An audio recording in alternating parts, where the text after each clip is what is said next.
Ils sont partis dans les couloirs du temps. Eh ben, salut les amis, aujourd'hui on se prépare pour une petite émission tranquille. Je suis avec Messaya. Comment tu vas Messaya aujourd'hui? Ça va très bien et toi Thomas? Eh ben, je suis content, ouais, ça va parce qu'il fait moins lourd. Oui. On respire bien, j'espère on va essayer de vous faire une émission de qualité. Oui, et j'ai investi dans une table, donc là on tourne face à face comme des vrais podcasteurs. Ah, c'est vrai, j'ai presque l'impression que ça y est, on va être des vedettes. Non, plus sérieusement, j'ai mis un petit post où j'ai expliqué qu'on allait bientôt investir dans du nouveau matos. Alors les amis, c'est juste qu'on va se faire une grosse session d'enregistrement là. On va profiter d'avoir un peu de temps. Donc les nouveaux micros, ce sera sûrement dans 5-6 émissions, quoi. Voilà, au milieu de pour quand on va reprendre nos tournages au mois d'août, il y aura certainement les nouveaux micros. Ce sera pas encore, on va pas investir des millions, mais déjà, ce sera un peu plus qualitatif, je pense, à l'écoute. Parce que c'est important pour nous. Si on est aux 300 abonnés. Oui. Sinon, allez vous faire foutre, je garde mes micros à 12 balles de l'action. C'était pas une blague. C'était pas une blague. Alors, avant qu'on se lance tranquillement, comme là on a un petit peu de temps, je voulais parler un petit peu du Discord. Mais ça y est, t'essaies de le faire un petit peu vivre quand tu peux. Oui, j'essaye. Il y a encore beaucoup de boulot à faire dessus. Dès que je trouverai du temps, je l'étofferai. Voilà. Et on va remercier Manolo sur le Discord. Manolo 2 sur le Discord. Moi, c'est un des tout premiers abonnés de la chaîne avec qui je discute beaucoup. Il essaye lui de faire vivre un petit peu les Discords. Oui, et je te remercie de faire des posts assez continuels et tout, même si des fois j'ai pas le temps d'y jeter un œil, mais je vois que tu fais vivre les notifications tout le temps. Manolo, qui est un grand amateur de cinéma et de sport de combat. Tout type de sport de combat, donc il vous met même des matchs de boxe assez sympas, des gros matchs de boxe. Il met aussi des extraits de films où il vous parle des films. Donc allez lui donner de la force, allez avec lui, et s'il est d'accord, on essaiera peut-être de le mettre modérateur. Oui, si t'es ok, je pense que tu seras le premier modo du Discord. Voilà. Ensuite, je voudrais remercier Netibus, qui est l'un des notre spécialiste quand on fait des conneries. Quand on fait des conneries, c'est ça. Quand on dit des conneries. C'est un assistant. Voilà, il connaît énormément de choses, hein. Je pense que si tu faisais des émissions avec lui, je servirais à plus rien. Ah bah oui, ça c'est sûr. Mais du coup, moi je vous encourage quand on fait une émission à toujours aller voir dans les commentaires parce qu'il reprend nos erreurs et il explique clairement ce qu'on a mal expliqué. Surtout de ce que tu m'as dit, tu as discuté avec lui, il est spécialiste justement de la période WCW, années 90, début des années 90, donc n'hésitez pas à aller voir toujours dans les commentaires parce que lui, il complète merveilleusement bien nos émissions. Oui, et il est pertinent, il écrit très bien, donc du coup c'est cool à le lire. Mieux que moi en plus. Ouais. Bah, c'est pas difficile. C'est pas difficile. Ensuite, un petit coucou à Airbreak Kid 69 qui nous a rejoint quand on a fait la première émission et qui depuis rattrape toutes les émissions et qui me met toujours un petit commentaire chaque fois qu'il écoute une émission. Donc c'est toujours sympa parce que ça fait revivre les anciennes émissions par rapport à l'algorithme. Ouais. Donc n'hésitez pas, faites ça les remet en avant. Voilà, et puis un dernier mot pour Catalyse 006 qui est toujours le premier à commenter et qui attend les émissions du lundi avec impatience, donc je suis content de lui faire un petit coucou. Oui. Ceux que j'ai pas cités, vous inquiétez pas, on les citera. Voilà, on vous citera au fur et à mesure, on voulait vous faire des petits shout-out à nos abonnés fidèles. Voilà, et puis aussi... on va essayer d'être un peu plus communautaire, comme j'ai dit, je vais essayer de me forcer un petit peu à étoffer le Discord, je vais demander un peu à des gens qui connaissent et il va évoluer avec le temps. On va avoir la chance de se voir plusieurs fois là dans les jours qui viennent. On va pouvoir enregistrer plusieurs. On essaiera de voir avec ton coloc Nico qui nous avait rejoint pour l'émission. Qui s'y connaît très bien là-dessus. Du Nexus. On va essayer de vous faire quelque chose de correct et de sympathique, et même pour nous. Et encore une fois, comme j'ai déjà dit, et je profite là avant qu'on commence, c'est votre émission, donc c'est à vous si vous la faites vivre, plus vous la faites vivre, plus la communauté va s'étoffer, plus il y aura plein de sujets, plus il y aura plein de choses. Et nous, ça nous motive d'autant plus. Voilà, exactement. Donc comme toujours, un j'aime, un commentaire. Et n'oubliez pas la cloche. Et n'oubliez pas de vous abonner, surtout parce que c'est gratuit. Et on approche des 300 abonnés, on est 291. Donc j'ai pas envie de donner mon cul pour arriver aux 300. Voilà. Mais ça y est, aujourd'hui on part sur un petit concept tranquillou. Oui. Qu'on a déjà fait, hein, on va parler de catch un peu pourri, 17 questions. Parce que avant d'enchaîner Shawn Michaels, les débuts de la 4e saison, je voulais faire une émission un peu chill. Mais je t'ai choisi des sujets très pertinents.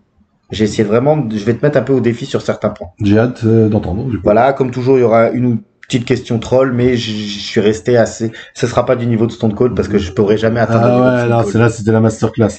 Et pour le petit truc, d'habitude on tire des petits bouts de papier.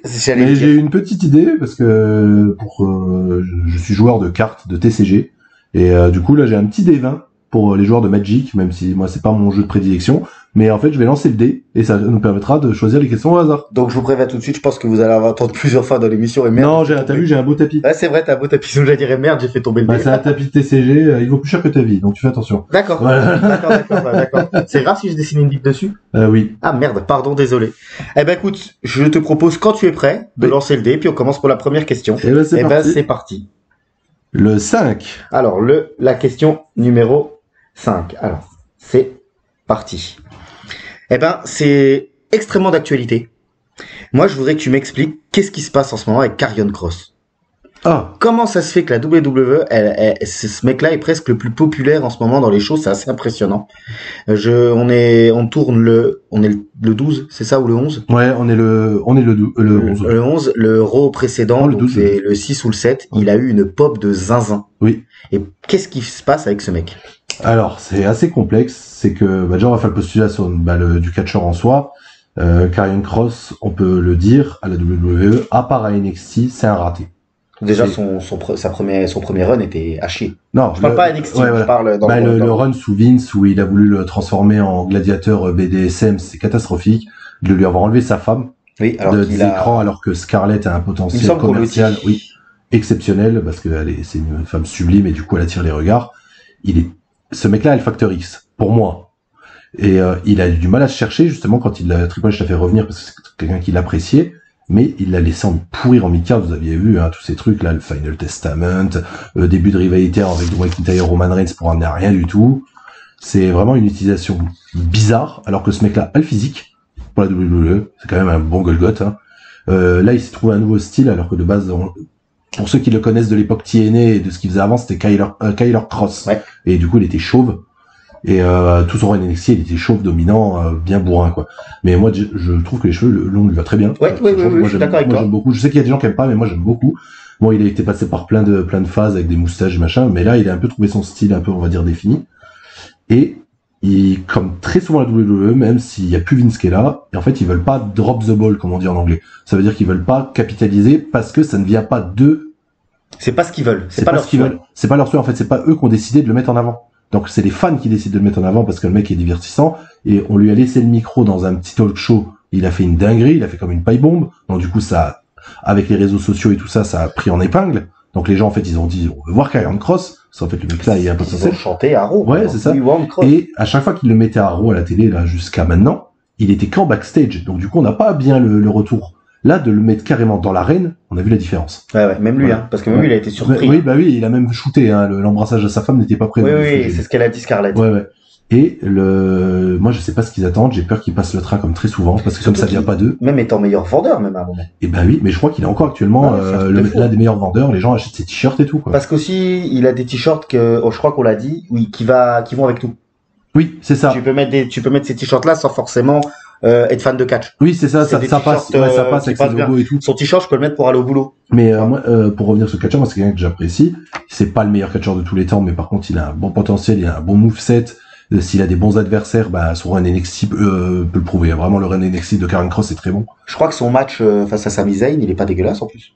En Arabie Saoudite, je l'ai pas regardé pour le coup. D'accord, ok. Je peux pas juger, mais de ce que j'ai compris, un peu court, mais sympa. Ouais, ok. Mais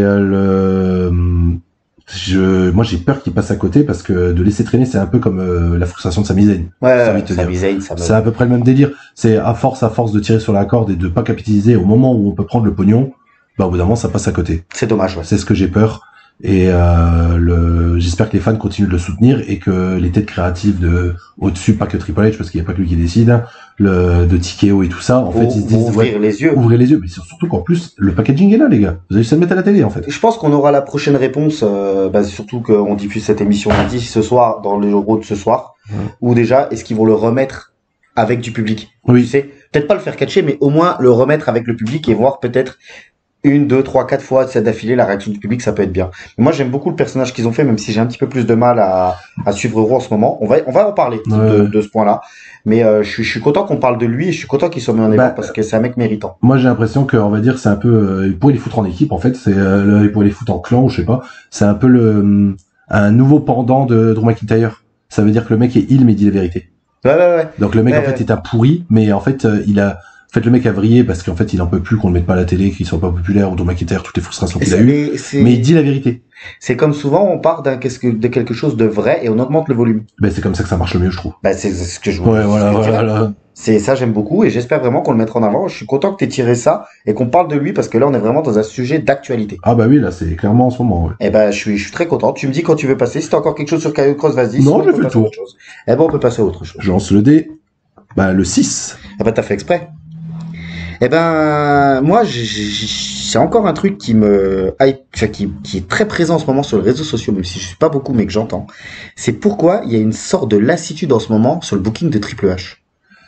Alors. Parce que même nous, on ressent une lassitude vis-à-vis de Raw. Moi, je vous cache pas, depuis WrestleMania, maintenant, j'ai eu le temps de l'encaisser, c'était pas un bon WrestleMania. Ouais, c'est pas le pire de tous les temps, mais c'est pas un bon WrestleMania. Il me semble. Et en fait, c'est, des soucis de booking, encore une fois. Les gens, quand Triple H avait repris le lead après le départ de Vince, ils étaient tous hypés en disant il va faire des trucs géniaux et tout. Et en fin de compte, on se rend compte que le booking n'est pas totalement différent. Est-ce que je peux te poser une question? Est-ce qu'aussi Triple H, au moment où il reprend le booking, il a personne au-dessus de lui? Et là maintenant, il a TKO au-dessus. Bah, il avait des gens au-dessus de lui, mais on le laissait, le début, quand il reprenait, il avait plus les mains libres parce qu'il n'y avait pas encore le deal Netflix et, TKO venait de commencer. Mais là, maintenant, je pense que, ouais, il a des gros bonnets au-dessus et que, de ce que je lis, ça fait pas les audiences qu'ils veulent sur Netflix encore. Et moi, j'ai entendu des rumeurs comme quoi, par exemple, c'est Netflix qui a poussé au cul pour que Goldberg revienne faire son dernier match, mais pas que son match. Qu'il y ait un programme un peu plus long. Oui. Qu'on le revoit en weekly. Oui, parce que, en fait, je sais pas si tu l'as mis dans un point ou machin, mais Goldberg, j'aime pas du tout l'utilisation et tout ça, mais par contre, au niveau des bruits dans les foules et de ce que ça génère en pognon, bah, ça fonctionne. L'utilisation, moi, le segment avec Gunther au dernier Raw, j'ai trouvé ça correct. Hein. Moi, ça m'a pas, je m'attendais à pire. Ouais. Si tu veux, j'ai trouvé, ça me. Mais il n'est pas hué, Goldberg, c'est pour vous dire qu'il est pas hué, parce que sur les réseaux sociaux, il se fait bâcher à l'infini, mais par contre, quand on va dans les arènes, c'est totalement différent. Jey Uso. Et ouais, Jey Uso. Et ben, en fait, c'est ça, c'est que le public qui sont dans les arènes, et qui regarde la télé, classique, ne sont moins vocales, et en fait, eux, ils apprécient le produit tel qu'il est. Et depuis très longtemps, la WWE est comme ça, pour moi, c'est qu'en fait, c'est pas qu'elle se sort pas les doigts, c'est qu'elle s'endort, en fait. Elle s'endort, en fait. Elle est basée sur ses acquis parce qu'ils ont tout d'acquis. Tellement de pognon, ils ont tout ce qu'il faut, toutes les productions, toutes les choses comme ça. Et donc, en fait, ils ont du mal on va dire, à casser les codes, à se secouer, à faire des choses qui sortent de l'ordinaire. Là, pour moi, le seul truc qui change de l'ère Vince actuellement, je dis bien parce qu'il y a eu des très bonnes périodes, Triple H, c'est les petits soucis du détail. Par exemple, quand on voit dans les promos backstage qu'on voit des gens toujours en arrière-plan, des machins comme ça, c'est un truc qu'il n'y avait pas sous Vince, il n'y avait pas de continuité. Triple H essaie quand même un minimum de faire de la continuité, mais par contre, si on sort un peu du main event, si on sort de la famille samoane, il n'y a pas grand-chose. Bah, moi, j'ai l'impression quand même que le in-ring est bon. Mais en fait, les histoires racontées nous hype pas comme des dingues. Ouais, non, mais c'est ça, en fait, émotionnellement, on n'arrive pas à se mettre dedans. Ouais. Je sais pas si c'est pareil pour vous, ouais. C'est exactement ça. Je sais pas si c'est pareil pour vous, les amis, parce que moi, il y a des catcheurs que je trouve exceptionnels à WWE en ce moment. Il y a un roster de ouf, il y a plein de gens que j'ai envie de voir. Même là, le clan de Seth Rollins, j'étais hypé comme un ouf. Mais en fait, j'ai l'impression que ça tourne un peu en rond. Et en fait, il me trouve pas la petite étincelle qui fait que j'ai envie de m'y mettre. À suivre. Et c'est exactement pareil pour moi. Ouais. Et en discutant avec certaines personnes, certains de nos abonnés dans les commentaires, je ressens ça. C'est pour ça que je t'ai posé la question. Parce que j'ai l'impression qu'on n'est pas les seuls. Non. Là, pour moi, en ce moment, après, en plus, on est l'été, les gens, ils ont moins le temps de regarder le catch, machin. Et donc, du coup, il y a moins de hype. Alors que de l'autre côté, on va dire, du côté de l'alternative à la AEW, moi, par exemple, là, j'ai un regain d'envie. Tu me parlais avec le pay-per-view qui s'est passé la veille. Enfin, pas au moment où on tourne. Qui s'est passé le samedi d'avant que l'émission sera diffusée. Je vais essayer de le regarder. J'espère que j'aurai réussi à le regarder. Donc, on en parlera peut-être. Parce que moi, il y a des matchs qui me hype. Et la AEW était passée aussi dans une phase vraiment descendante où c'était vraiment pas cool. Avec le moment de CM Punk. Jericho aussi, tu dis que t'as eu Jericho. Et même les storylines en soi. Le règne de Jon Moxley qui est très compliqué. Et le booking qui était pas ouf. Et là, depuis quelques mois, là, ils ont vraiment eu un regain. Ils se sont bien stabilisés, trouvés. Et là, on arrive à leur plus gros show de l'année, leur équivalent de WrestleMania, en fait. Et, qui a l'air, la carte pour moi, elle est exceptionnelle. Tout se tient, les histoires se tiennent et tout. Et j'ai très hâte de voir. Eh ben, je suis pressé et j'espère que ça peut te redonner un peu un regain et une envie de continuer à avoir du catch. Oui. Parce que c'est vrai que comme on le dit tous les deux, on ressent une certaine lassitude et. Ouais, j'en regarde beaucoup moins. Et là, pareil, encore une fois, désolé, je fais un petit aparté encore. Là, on arrive bientôt en août. Il y a le G1 Climax au Japon. à la New Japan, comme tous les ans, durant l'été. Je sais que j'aurai pas le temps de le suivre et ça m'attriste. J'ai raté celui de l'année dernière où j'ai vu quelques matchs. Je vais essayer d'en regarder encore. Mais c'est juste le manque de temps, hein, le fait que la vie et je pense que si la WWE était hypante, je serais plus hypé à regarder aussi le reste. Par le catch. Ouais, par le catch en général. Parce que comme c'est le truc le plus accessible, quand je vois des trucs qui me donnent envie, bah je vais checker un peu ailleurs. Mais comme là, c'est un peu down pour moi, et ben du coup en fait je laisse un peu on va dire le regarder du catch un peu de côté, quoi. Ben, j'ai envie de dire, si tu m'autorises à faire un petit parallèle, et puis après on passe à la question suivante. Je suis très hypé en ce moment par la façon de jouer du PSG. Je suis pas supporter du PSG, mais j'aime bien en ce moment ce qu'ils proposent en termes de jeu. Et ben ça me donne envie de regarder plus de matchs de foot que ce que j'ai eu à un moment, une période un peu creuse. Oui, je vois ce que tu Je veux vais dire. regarder pas que le PSG, je vais regarder un peu d'autres matchs. Alors qu'avant, ben j'ai eu un moment où le foot m'intéressait moins en termes de matchs. Toujours les magouilles, mais moins le Ouais, terrain. non mais c'est ça, moi c'est pareil, je suis les réseaux sociaux pour le catch, je regarde les rumeurs, je regarde tout ça, je suis les gossips comme on dit et tout, je regarde des highlights, mais par contre je ne regarde pas le catch en soi. Et en fait, j'aimerais bien retrouver cette motivation-là, et j'espère que l'AEW All-In va m'aider. Va t'aider à ça. Et on aura encore d'autres petites questions sur la WWE actuelle. Ouais. Donc si tu tires la 7, on en tire une autre. Hein. Ouais. Changer un peu de sujet. Je vais jeter le dé. Hein. Allez. J'aime beaucoup tes réponses, Michel. Je te trouve extrêmement pertinent. Je te remercie. Le 12. Le 12. C'est la sieste d'après le boulot, mon cerveau est bien irrigué. Ouais, puis c'est parce que les questions sont bonnes aussi. Exactement. Alors, est-ce que aujourd'hui, par contre, tu vois, alors c'est pareil, je t'ai dit, j'ai fait beaucoup de catch un peu sur la vision actuelle des choses. Oui. Est-ce que le fait qu'il y ait autant d'heures d'antenne de catch, mais je parle de catch en général, avec la AEW, avec tout ça, est-ce qu'on a aussi moins de moments marquants qu'avant? Ah, tu vois ce penses que je veux que dire comme il y a beaucoup de catch partout, et ben Les réseaux sociaux, le catch partout, les choses. Ben, en fait, il n'y a pas moins de moments marquants. Justement, il y en a plus. Il y en a plus. Donc, du coup, c'est plus dilué, je dirais. Et Ouais. donc, du coup, on a du mal à vraiment être foufou, quoi. Tu sais, je fais une comparaison où il y a je sais plus quand, je crois que c'est avec Jake the Snake Roberts, où un simple passage à travers une table, ça avait été un moment dingue pour les fans. Je te parle de ça il y a 30 ans. Ouais, moi, quand tu me parles à travers une table, moi, je pense à Terry Funk sur Ric Flair. Peut-être, oui, non, mais j'ai plus le nom exact, mais je sais qu'il y a 30 ans, un truc comme ça. Aujourd'hui, il y a tellement de moments marquants. Peut-être qu'il y a 15 ou 20 ans, le segment Goldberg-Gunther, ça aurait été sur tous les réseaux sociaux. Tu sais? Enfin, s'il y avait eu les réseaux sociaux à 15 ans, mais les gens, ça les aurait vraiment marqués. Et là, en fait, tu dis, il se passe tellement de choses que t'as du mal à être marqué. Bah, c'est parce qu'en fait, il y a beaucoup. Et quand on est dans l'ère de comme je dis très souvent, l'ère de la surconsommation, le monde popcorn. Donc en fait, on prend un truc à la gueule, on mange et on repasse tout de suite à un truc au suivant. On n'a pas le temps de digérer les choses. C'est pareil pour moi. Je vais faire un parallèle. Un recul. On va faire un parallèle sur quelque chose que j'aime bien aussi, les jeux vidéo. On a beaucoup l'industrie du jeu vidéo comme l'industrie du cinéma. C'est du cinéma et du jeu vidéo popcorn. Il y a très peu d'œuvres qu'on apprend le temps de digérer et de réfléchir dessus et de voir à la profondeur. J'ai envie de je suis complètement d'accord dans ce que tu dis et j'ai même envie d'augmenter ton parallèle. Désolé les amis, on va parler un tout petit peu d'hors de catch.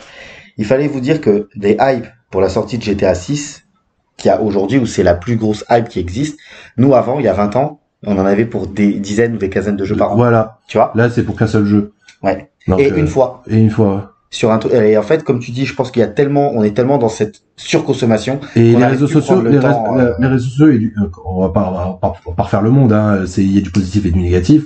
Mais du coup, l'ère des réseaux sociaux, comme tout va très très vite, du coup, je vais faire un big up, un de mes jeux vidéo préférés tous les temps, voire mon jeu vidéo préféré tous les temps, Metal Gear Solid 2. Je vous conseille d'aller le faire parce que c'est un jeu qui est en dehors du jeu, un peu méta, et qui, on va dire, qu'on réussit à décrire ce qui se passe aujourd'hui. Donc en fait, que tout va très vite et qu'on a de l'influx, du flux d'infos discontinu et sans contrôle. C'est Internet, quoi. Et je trouve ça génial parce que ça nous apporte plein de choses, ça nous permet de faire l'émission qu'on a aujourd'hui. Bien sûr. Mais par contre, c'est ce qui fait que dans n'importe quel domaine de divertissement, que ce soit le cinéma, les séries, les jeux vidéo, n'importe quoi, même le sport, le consommer, et ben en fait, comme ça va vite, très vite, et ben on passe vite à autre chose aussi, et en fait on ne digère pas des bons moments, des gros moments, et c'est pour ça que j'aime beaucoup, pour revenir au catch, les fédérations qui arrivent à faire du vrai long terme storytelling et du vrai booking à long terme. Justement, je reviens encore une fois sur All-In, excusez-moi. Ah, mais c'est bien, vas-y, je suis là, content. On va arriver à Kenny Omega contre Kazuchika Okada, on arrive à leur 5e match, 7 ans après, mais il y a tout un background, toute une histoire, tout un truc qui fait que si vous avez suivi ça, et ben en fait l'AEW vous remercie d'avoir suivi ça et donc vous donne enfin le bonbon qu'on attend depuis tant d'années. C'est super ça. Voilà, et là par contre il y a une hype. une hype et émotionnellement, on est impliqué. Et donc, je pense que c'est ça le plus important et que c'est difficile dans l'ère là. En fait, c'est comme je dis, c'est pas qu'il y en a moins, c'est qu'il y en a plus. Il y en a ça trop. va plus vite. Et du coup, les moments, il y en a tellement que s'il y a plus de moments, mais on a l'impression qu'ils sont moins marquants. C'est ça. Et c'est pour ça que pour ceux qui ont le temps, parce que je sais que beaucoup on travaille machin, il faut pas faire de pas de tribalisme, pas de machin. Moi, je suis pas anti-AEW, pas anti-WWE, pas anti-machin. Regardez ce que vous aimez. Vraiment, essayez de regarder ce que vous aimez et consacrez le temps que vous pouvez sur ce que vous aimez. Si vous avez du temps à regarder plein de choses, eh ben, kiffez plein de choses. Vous avez pas le temps et vous pouvez regarder que la WWE, kiffez la WWE. Et personne n'a le droit de vous dire que c'est nul. Non. C'est votre produit et c'est ce que vous mettez de votre temps dedans. Donc, du coup, on n'a rien à vous dire. C'est du divertissement, c'est subjectif de toute façon. Ouais, bah, j'écoute, je pense qu'on peut arrêter l'émission.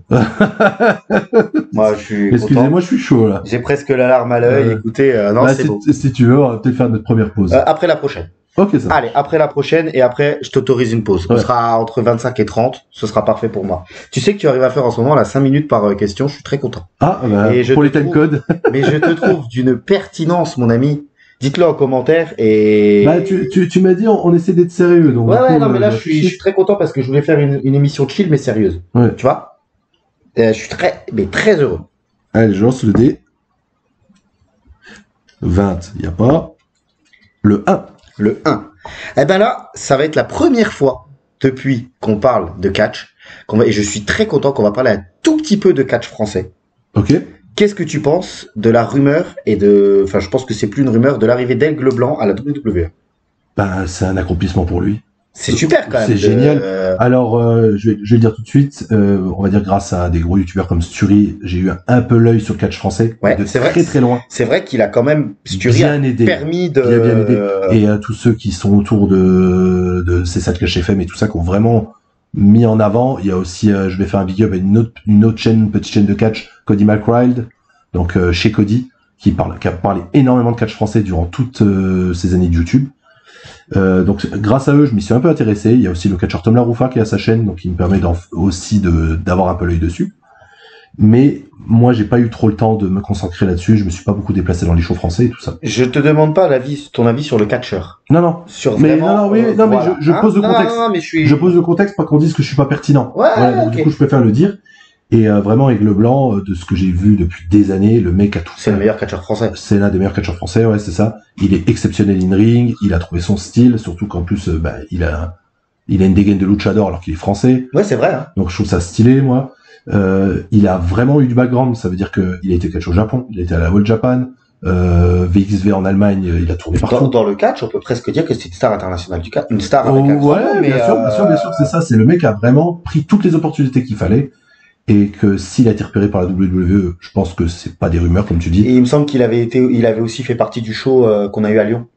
Oui, il était dedans. Ils appellent beaucoup de gars justement pour les mecs dans la sécurité ou les trucs comme ça. Mais lui, moi, ça me hyperait d'avoir un catcheur français, mais un vrai bon catcheur français. Et pas un catcheur français où on va le portrayer comme un français à l'écran aussi. Ouais, parce que lui, il n'y a aucun intérêt à le portrayer comme un français. Non, là, il faut lui garder son personnage, même s'il vient de France.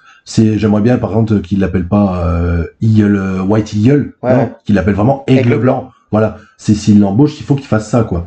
Quand il était au Mexique aussi. Il risque quand même de lui changer son nom pour les questions de droit d'auteur. Tu connais la WWE. À voir. Moi, j'avais bien aimé aussi, pareil, c'est toujours par petite bribe de réseaux sociaux, j'ai été voir un peu ce qu'il faisait quand il a voyagé, quand il était au Mexique, justement, de l'appeler Aguila Blanca, j'ai trouvé ça stylé. Mais ça, par contre, tu vois, moi, ça peut être quelque chose qui me re-hype.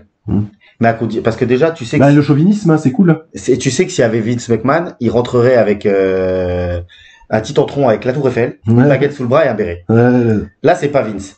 J'espère que je pense que Triple H connaît vraiment le catch, et je pense qu'en termes de talent, il y a quelque chose à faire avec lui. Et surtout que, je sais pas si c'est un point intéressant dont je vais un peu digresser, un truc de bien sur l'ère Triple H, parce qu'il a la vision du catch en général quand même, pas de Vince qui a que la vision WWE, je le répète. Je suis en train de me tromper sur l'utilisation des luchadors autour de Rey Mysterio en ce moment. C'est vrai. Ils sont très bien utilisés. C'est vrai. Même s'il y a une gimmick un peu comique, moi qui me fait rigoler, dans l'Americano, mais je parle de... C'est pas... Tu vois qu'en fait on s'est trompé, que c'était pas... Aide-moi. Et que Chad c'était, Gable. et que c'était pas Chad Gable, tu vois. Le dernier Raw, Brutus Creed, il a vendu la mèche. Hein. Ah, c'est un merde, putain, j'ai pas vu. Il a vendu la mèche. Alors, Non, mais je trouvais ça marrant, qu'il mais continue. avec le Kaiser, mais pour revenir sur les vrais catcheurs mexicains luchadors, à part le pauvre Dragon Lee, mais on voit que Pentagon, Rey Fenix, sont bien utilisés. Pentagon surtout. Et moi, Penta, je trouve qu'il a vraiment pour les enfants. Ouais. Ah bah, ça vend tu des vois. masques aussi, ça. Hein. Et puis, il doit plaire aux gamins. Et on va souhaiter, j'espère que ça va se faire pour lui et tout le courage et toute la force pour Aigle Blanc, que si vraiment il est signé, qu'il cartonne et qu'il devienne une bonne star, machin. Parce que lui aussi a un potentiel de vendre, hein. Justement, catcheur masqué, si dans le in-ring, il continue de faire les dingueries qu'il fait dans le circuit européen et par tout ce qu'il a fait, s'il montre de quoi il est capable, ça peut être un très très bon, voltigeur apprécié des fans comme les Evan Bourne, les Jeff Hardy, les Rey Mysterio, c'est des gens, ça touche les fans, ça. Et ça peut être une très bonne porte d'entrée. Oui. Si par exemple il est pas alors on est d'accord, hein, on le voit pas en main event de WrestleMania, c'est pas ce qu'on dit.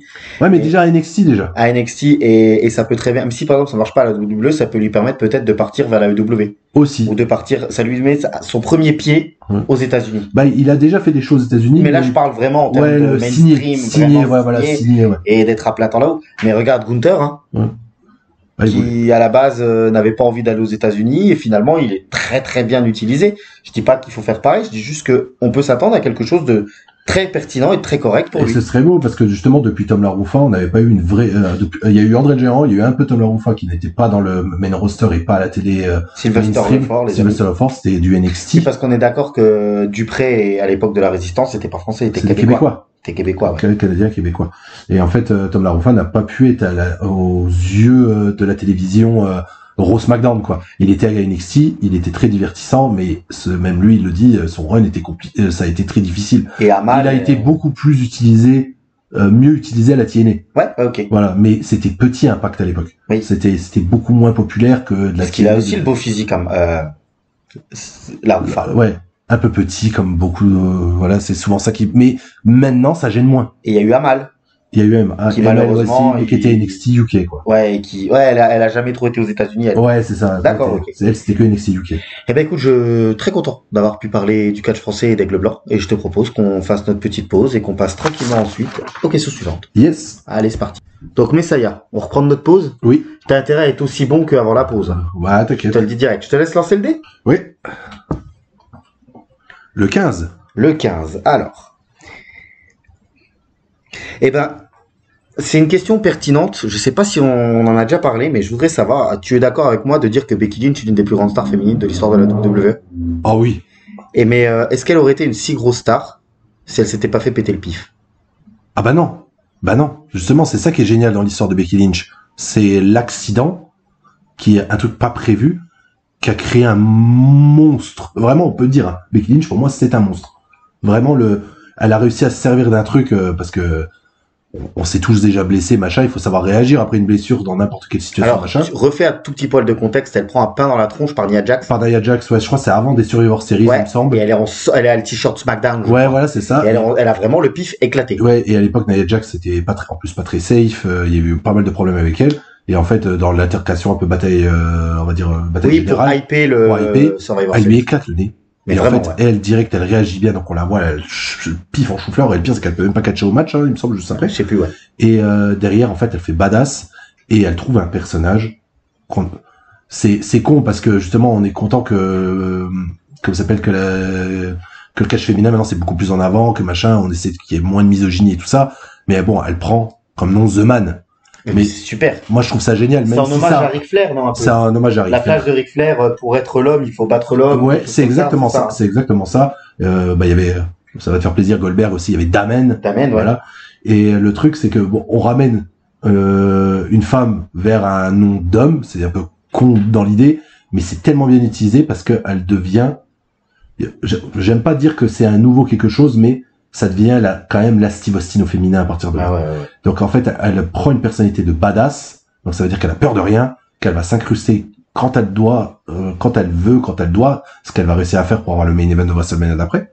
Parce qu'elle était pas dans le match, hein, ça devait être Ronda Rousey contre Charlotte Flair, et en fait elle arrive à s'intégrer dans le match parce que c'était de base c'est ce qu'on voulait. Ça devient un triple threat. Ça devient un triple threat. Et tout le long. Non, c'est celui qui Ouais, c'est celui qui est en main event. Pour les gens Sky le cul. Oui, Sky le cul, ouais, ça c'est dommage, mais bon, dans l'idée, il fallait le faire.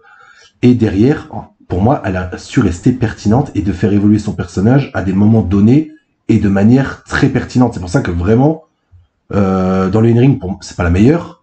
Elle est très forte, par contre, hein, faut pas sous-estimer. Mais c'est pas la meilleure, mais par contre, c'est celle, je pense, qui a le personnage le mieux développé dans le catch féminin actuel. Même que Rhea Ripley, par exemple. À la WWE, je précise, hein, parce qu'à la WWE, Tony Storm, si on pourra un jour en parler, voilà. Moi, j'aime bien même celle de la TNA, Tessa Blanchard. Ah. Ouais, mais bon, il y a beaucoup trop de controverses. On est d'accord. Malheureusement. C'est elle est con. Parce qu'elle a niqué sa carrière alors qu'il y avait un potentiel de fou. Oui, bah, c'est la fille de Tully Blanchard. De Tully Blanchard. Un des Four Horsemen. Reviens sur eux. Mais, du coup, Becky, elle a eu le run Domain, justement, badass et tout. Bon, il y a eu une sale période avec, Seth Rollins Face où ils les avaient mis ensemble. Oui, ça, c'est catastrophe. Ça, j'aime pas trop quand ils mettent les breaks. Voilà, ouais. Et ben, surtout mal utilisé. Et derrière, il y a eu son évolution de personnage où elle je suis une méga star, donc du coup, pour moi, c'est Mylène Farmer, avec ses entrées de fou, avec ses tenues que Seth Rollins a repris. Ouais, c'est vrai. Vous avez même qui s'est inspiré d'elle pour justement avoir les artifices, comment on dit, de les mettre en avant. Ce qu'on a toujours dit à propos de Seth Rollins. Becky Lynch, justement, à cette période-là où elle était devenue un peu heel, justement, avec des heel turns et tout, où c'était Mylène Farmer, ultra excentrique, ultra machin, donc du coup, ça fait méga star larger than life. Et là, depuis son retour, donc elle met en avant un titre mid-card qu'ils ont lancé il y a pas longtemps. Donc enfin des titres mid-card pour les féminins. Pour l'instant, le titre Intercontinental justement est bien utilisé, le titre US un peu moins, mais Intercontinental est bien utilisé. Et en fait, c'est bien de l'avoir mis dessus. C'est vraiment bien de le mettre dessus parce que du coup, elle a un prestige. Elle est au-delà des titres. Ah ouais. Et là, ce que j'aime bien, c'est que elle est en personnage de The Man, mais en tant que heel. Ouais. Donc elle a encore fait évoluer le truc. Ça veut dire que là, en fait, elle se la pète, elle est machin, mais elle est badass. C'est un peu ce qu'on reproche à Charlotte, de pas faire évoluer justement son personnage. Exactement, et que Charlotte, à chaque fois qu'elle revient, c'est souvent autour du petit main event, qu'elle change pas, qu'elle évolue pas son personnage. Après, je pense qu'elle ne veut pas faire évoluer son personnage aussi pour Charlotte. Bien sûr. Et c'est pas un tacle, en fait. Ouais. Et que du coup, c'est pour ça que les gens se lassent et qu'elle a une grosse hit. Alors que Becky Lynch, justement, comme elle, ça évolue constamment, les gens s'en lassent pas. Et moi, son cassage de pif, ça m'a offert pour moi, l'une des meilleures promos de l'histoire. J'ai pas honte de le dire. Quand elle dit à Charlotte, quand ils sont en rivalité, toi, tu t'absentes pour te faire refaire les seins. Moi, je me pète le pif et je suis là le lundi d'après. Oui. Ça, j'ai trouvé ça, c'était pertinent, un peu chou. Leur rivalité était très bonne. Ouais, leur rivalité était bonne. De toute façon, les deux ensemble, en général, c'est pas mal, non? Ah, c'est de meilleurs amis, de meilleurs ennemis. Donc, forcément, c'est sa rivale, on va dire, à vitam aeternam, quoi. Ouais, c'est Lita Trish, entre guillemets. Ouais, c'est un peu ça. Avec, sans comparer, je parle pas de Amy. Oui, c'est surtout qu'on en a déjà parlé que c'était autre chose à l'époque. Mais je suis content, parce que les Becky Lynch, moi, j'ai bien aimé, et c'est vrai que comme quoi, des fois, un simple accident, ça peut permettre. Et là, moi, ce que j'aime bien, c'est qu'on la remet face à une de ses compatriotes, donc, comme on disait, les Four Horsemen du catch, avec Bayley, donc c'est cool. Et ils font pusher une jeune, qui est exceptionnelle, je trouve, Lyra Valkyria. Ah ouais, j'aime beaucoup. Et ça permet de la mettre en avant. Il y a des petits soucis de booking, des petits trucs comme ça, mais on va dire que c'est un des programmes quand je lis les résultats et que je regarde les highlights. T'es content de voir. Ouais, que je suis content de voir, ouais. Moi, ce programme-là me hype. Ah, c'est cool. Me hype. Oui, j'ai compris. Garder, tu vois. Oui, j'ai compris ce que tu veux dire. Ouais. Non, je suis content, c'est bien. Non, top. Alors, attends, vas-y, je te laisse tirer, je mets le Tycoon. Le 17. The Last. Alors, le 17, à la base, je l'avais écrit comme une question troll. Et en fait, je me rends compte en y réfléchissant pas du tout. Parce que c'est super intéressant par rapport au monde actuel. Ok. Si tu prends le rock de l'Attitude Era et que tu le mets aujourd'hui, il survit combien de temps sur Twitter? Alors, je pense que ça devient le GOAT de Twitter, moi. Ah, tu crois? Malgré tous les trucs qu'il disait quand il parlait, quand il parle avec je pense par exemple au segment... genre quand il a insulté les gens des hermaphrodites ou des trucs comme ça. Ou par exemple même avec l'histoire avec Mankind qui lui fait de son c'est genre là où il explique qu'elle voulait pas aller là, tu sais, qui parle même vraiment de sexe, qui va loin par moment. Pour une fois, je vais donner du crédit à The Rock, Dwayne Johnson, parce que je suis pas un méga fan. On l'a déjà dit, hein. Mais du même coup, si on aime bien je vais lui donner du crédit. Si c'est le même mec de l'époque qui était à l'Attitude Era et qu'il avait les réseaux sociaux, comme il ferait du kayfabe à Burn, il ferait du MJF aujourd'hui. Pour ceux qui connaissent Maxwell Jacob Friedman de la AEW. Qui lui est kayfabe à Burn. Kayfabe à Burn et qui a un heel exceptionnel sur Twitter et qui en a rien à foutre. Et que même, en beaucoup plus petite échelle, Drew McIntyre aujourd'hui. Oui. Où les mecs, dès qu'ils prennent la parole, ils en ont rien à péter. Et The Rock, je pense qu'il serait capable de faire ça et il serait adoré, en fait, parce que il mettrait des tacles à tout le monde, sans distinction, sans rien, et on le ferait pas chier, en fait. J'en suis persuadé qu'il serait D'accord, incroyable. tu vois, je m'attendais à ce que ce soit pire, moi, tu vois. Ah non, franchement, je pense que ce serait incroyable. Parce que justement, comme Twitter, on le dit trop souvent, donc X, c'est le réseau poubelle, comme on dit, ou du chétan pour ceux qui le disent. C'est en fait, je pense que plus on est gros dessus, plus on peut se permettre de dire des trucs et que ça passe. Voilà, plus c'est gros, plus ça passe. Et ben, je pense que lui, il jouerait un max dessus. Titre. Tu vois, ça me fait chier parce que d'une question hype, tu m'en fais un truc super pertinent, ça m'énerve, tu me casses les couilles. Et justement, tu parlais de Twitter et de Drew McIntyre. Là, juste avant qu'on enregistre, t'as vu Drew McIntyre qui met un petit tacle. Ah oui, alors je vais vous la faire parce que moi Drew McIntyre sur X me fait à mourir de rire. Très pressé qu'on fasse son émission. Voilà, il est en interview, donc il part en mode sérieux en disant et heureusement que je suis très bon dans ce que je fais et que j'ai vraiment un bon gabarit parce que sinon je serais noyé dans la masse. Je conseille aux futurs jeunes catcheurs de changer leur nom en Fatou. Ils auront beaucoup plus d'opportunités. C'est un truc de fou. De se permettre de dire ça, c'est ouf. Incroyable. Ah, c'est plus un tac, c'est là, c'est un coup de fusil à pompe. Bah, c'est un Clément. C'est un Clément en pleine tronche de tous les... J'aime ce mec et qu'il a enfin fait. Du coup, je ne porte plus de t-shirt de catch, j'en achète plus et tout ça, mais j'avoue que le t-shirt, je m'ennuie au travail, Boret at Work.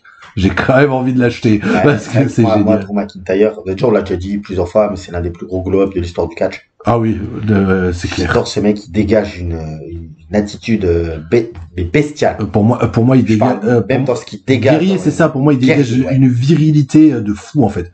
C'est comme je le dis très souvent. Pour moi, c'est en termes de physique et de ce qu'il dégage, pour moi, c'est l'héritier Triple H. Ah ouais. C'est vraiment dans les premières émissions, je le disais tout le temps.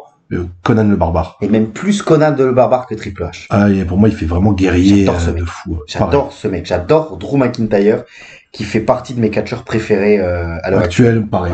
Ouais. Il y a moi, mes catcheurs préférés sont souvent des anciens catcheurs. Hein, mais lui, c'est un truc de fou. Oui. Et il a tout le packaging, il a le micro, il a la gueule, il a le physique, il a le catch, il a tout. Et bah, on verra ce qui se passera pour Aigle Blanc Fatou quand il arrivera à la WWE. Voilà. Eh ben écoute, je te propose tu m'as niqué ma question troll, espèce d'enfoiré. Je te propose qu'on passe à la question suivante. Oui. Le 8. Alors, le 8. Alors, là, le 8, je vais faire travailler un petit peu ta mémoire. Si tu veux que je mette pause, on mettra pause, mais j'aimerais bien que tu expliques parce qu'on n'en fera jamais une émission totale. Dans l'émission sur DDP, on parle de quand Arquette devient champion. Oui. Et tu dis que des années plus tard, il décide de se réhabiliter dans le monde du catch et il fait un match face à Nick Cage. Tu as dit un jour, je vous expliquerai ce qui s'est passé. Ouais. Est-ce que tu peux expliquer un petit peu ce qui s'est passé ou pas du tout? Oui, je vais juste, on va faire une micro-pause le temps que je mette en place toute l'histoire. Parce que on pourrait pas faire une émission sur ça. Non, mais comme ça, je peux en parler. Mais j'aimerais bien que tu en parles et que tu expliques parce que c'est peut-être quelque chose que tous les gens ne connaissent pas et je pense que ça peut être très intéressant. Ouais. Vas-y, Messia. Reste là aujourd'hui, t'es tellement fort. Explique-nous ça. Alors, donc on va pas refaire le David Arquette à la WCW parce qu'on en a déjà parlé dans la vidéo d'IDP justement. C'est pour ça que justement je voulais en parler. Voilà, maintenant, comme ça fait un lien. Et en fait, je vais le redire, David Arquette, au-delà d'être un acteur, d'un mec connu aux États-Unis, tout ça, c'est un vrai fan de catch par contre. C'est le truc qu'on peut pas lui enlever. C'est qu'il était pas là juste pour prendre un chèque. Lui, quand on lui a donné le titre, il voulait pas. De toute façon, il a pas pris de chèque vu qu'il donnait tout au charity. Il donnait tout au charity. Donc vraiment, le mec était vraiment passionné de catch. Il était très content. Et en fait, après, ça a duré que 2 semaines, le fait qu'il ait été champion du monde. Mais il avait eu une hit nucléaire, du coup, vis-à-vis des fans, mais aussi vis-à-vis des mecs du roster et des catcheurs en général. Comme le titre WCW rentre dans le linéage du titre NWA et tout ça, on l'avait dit, c'était une honte de le donner à ce truc-là. Et en plus, ça a vraiment mis de la hit avec les officiels, c'est Rousseau de l'époque, qui prouve vraiment que le catch, il en a rien à foutre, parce que du coup, c'est une insulte envers les autres catcheurs et envers la légende et la legacy du catch. Mais David Arquette, techniquement, il y est pour rien, et c'est lui qui a tout pris sur le dos.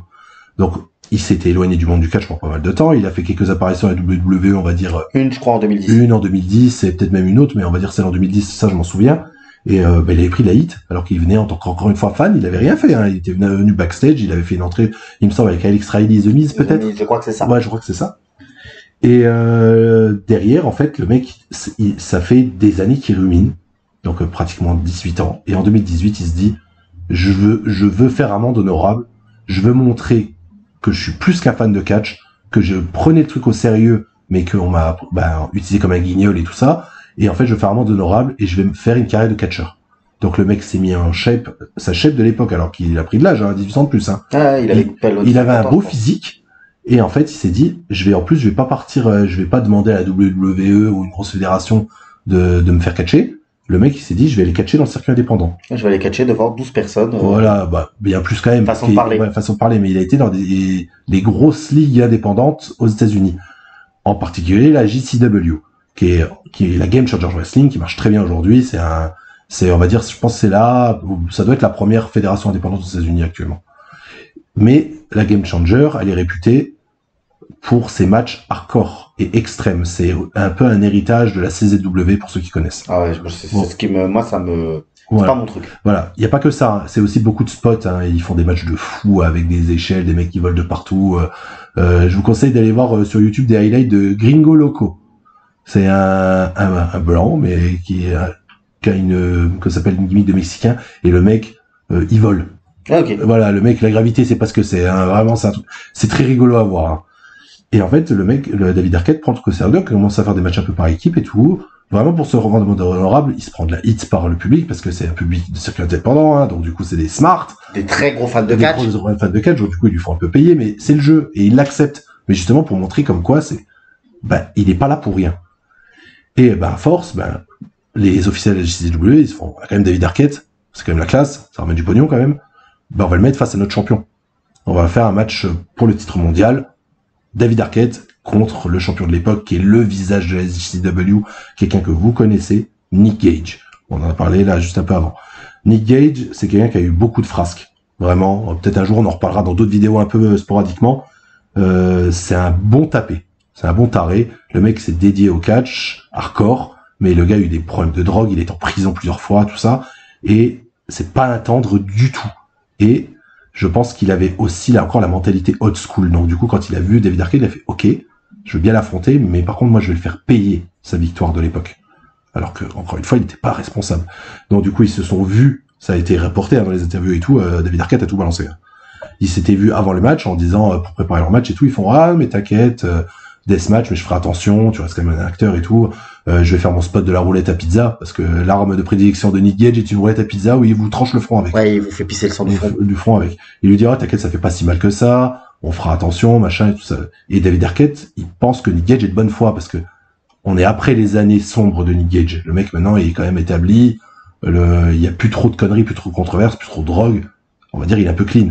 Donc il s'est dit, ouais, c'est bon, le mec est le champion, il tient la fédération, il va pas me faire de dinguerie. Eh non. On arrive au match, donc c'est durant un des Joey Janela, parce que Joey Janela, qui est un des visages de la JCW, il a plein de shows qui portent son nom. Ouais, à Los Angeles. Ouais, elle est confidentielle, je crois. Ah voilà, ça doit être ça. Et donc le match commence, et en fait Nick Gage fait du shoot. Donc ça veut dire que plusieurs fois il met des vrais coups. On voit David Arquette dans le match, on voit qu'il vend pas, qu'il vend vraiment et qu'il vend pas le catch, quoi. Ouais, il a mal. Voilà, il a mal et tout. Et donc, du coup, 2-3 fois, ils ont des altercations et tout ça. Il va pour lui mettre le spot forcément de la roulette à pizza. Il commence à lui lacérer le front. Sauf que, en fait, l'autre, il hurle de douleur. Parce que du coup, il y va vraiment comme un sagouin. Donc, du coup, David Arquette en a plein le cul. Il se prend un coup de néon dans le dos ou dans la tête. Et derrière, Nick Gage, il lui fait saigner au niveau du cou. Il lui plante un néon dans le cou, en fait. Ah ouais. Littéralement. Donc, c'est déjà bien violent et ça peut être très dangereux, quoi. Donc, il aurait pu se faire trancher la carotide et tout. Et là, du coup, David Arquette sort totalement du spectacle. Là, il est complètement hors faible. Il est en train de pisser sang du cou. Il se chie dessus. Littéralement. Il a peur. Il va mourir. Il a peur pour lui, il va mourir. Donc, du coup, il attrape Nick Gage. Il fait, qu'est-ce que tu me fais? Et là, il se repousse.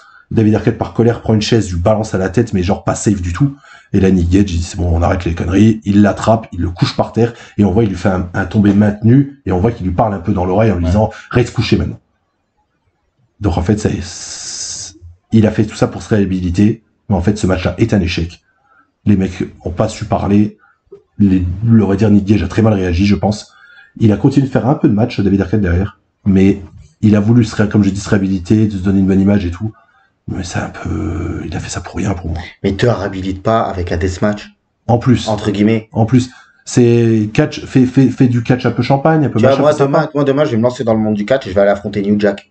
Ouais, voilà. Tu vois ouais. Non, mais bon, il est mort, mais à un moment, Arrête, quoi. Ah, avec tout le respect que j'ai pour David Arquette, et je considère dans cette histoire que Nick Gage est un connard, Oui, oui, littéralement. Ouais.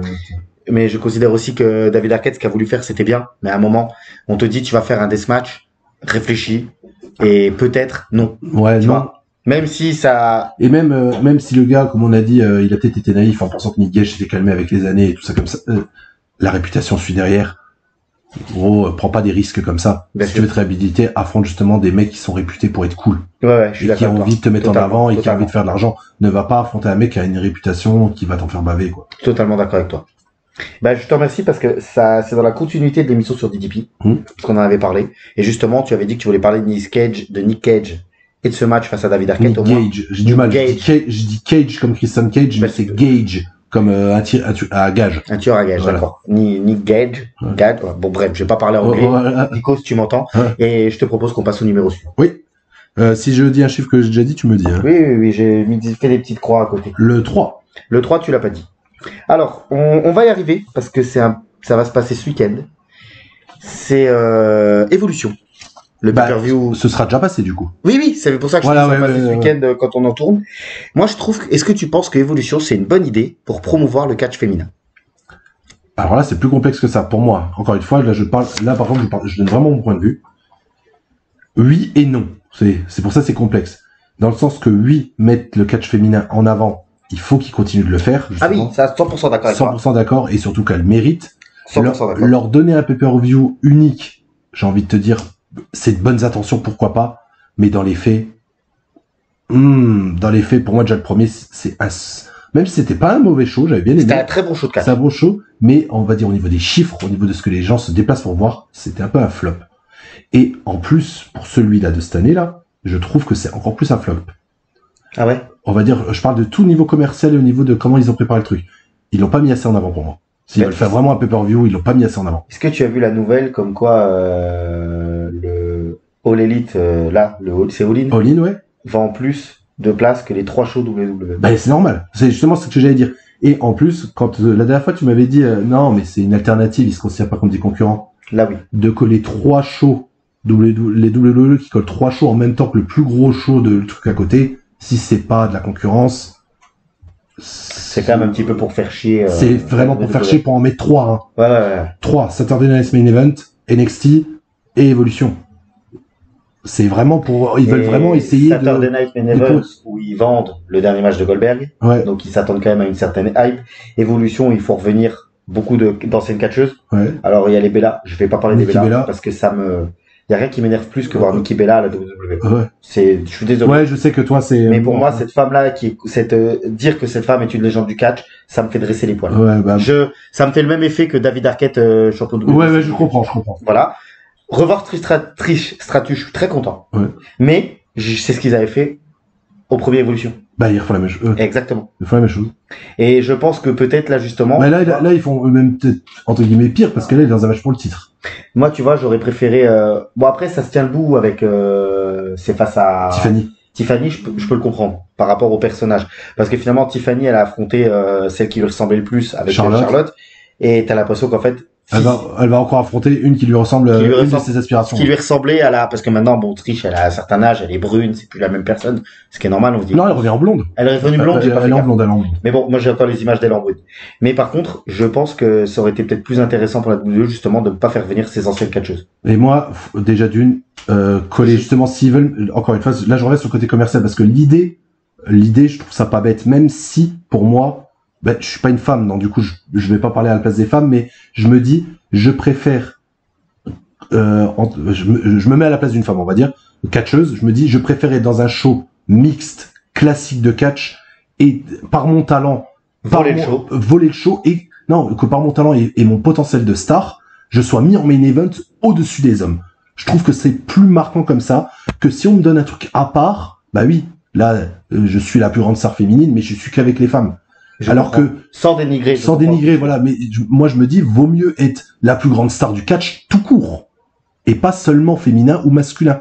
Parce que justement Becky Lynch a réussi à être pendant un moment, c'était la plus grande star WWE. Il vaut mieux peut-être 2 ou 3 matchs féminins sur une grosse carte avec sur une carte finalement mixte, et où là tes matchs les gens vont dire waouh c'était génial, que finalement un match 100% féminin, où finalement les matchs vont peut-être certains matchs vont être un poil anecdotiques. Ou même le show va être anecdotique. Surtout Moi, j'ai peur que ce soit un pétard mouillé. Mais surtout que pour moi, ok, ils ont voulu mettre un tacle à l'AEW. Vous voulez mettre en avant le catch féminin, mais vous osez mettre le pay-per-view exclusivement féminin durant le plus gros show de la fédération concurrente. Ça veut dire que si vous êtes déçu des chiffres, vous allez vous plaindre sur vos performeuses, alors que c'est de votre faute. Et il y a Saturday Night Main Event. Et Saturday Night Main Event.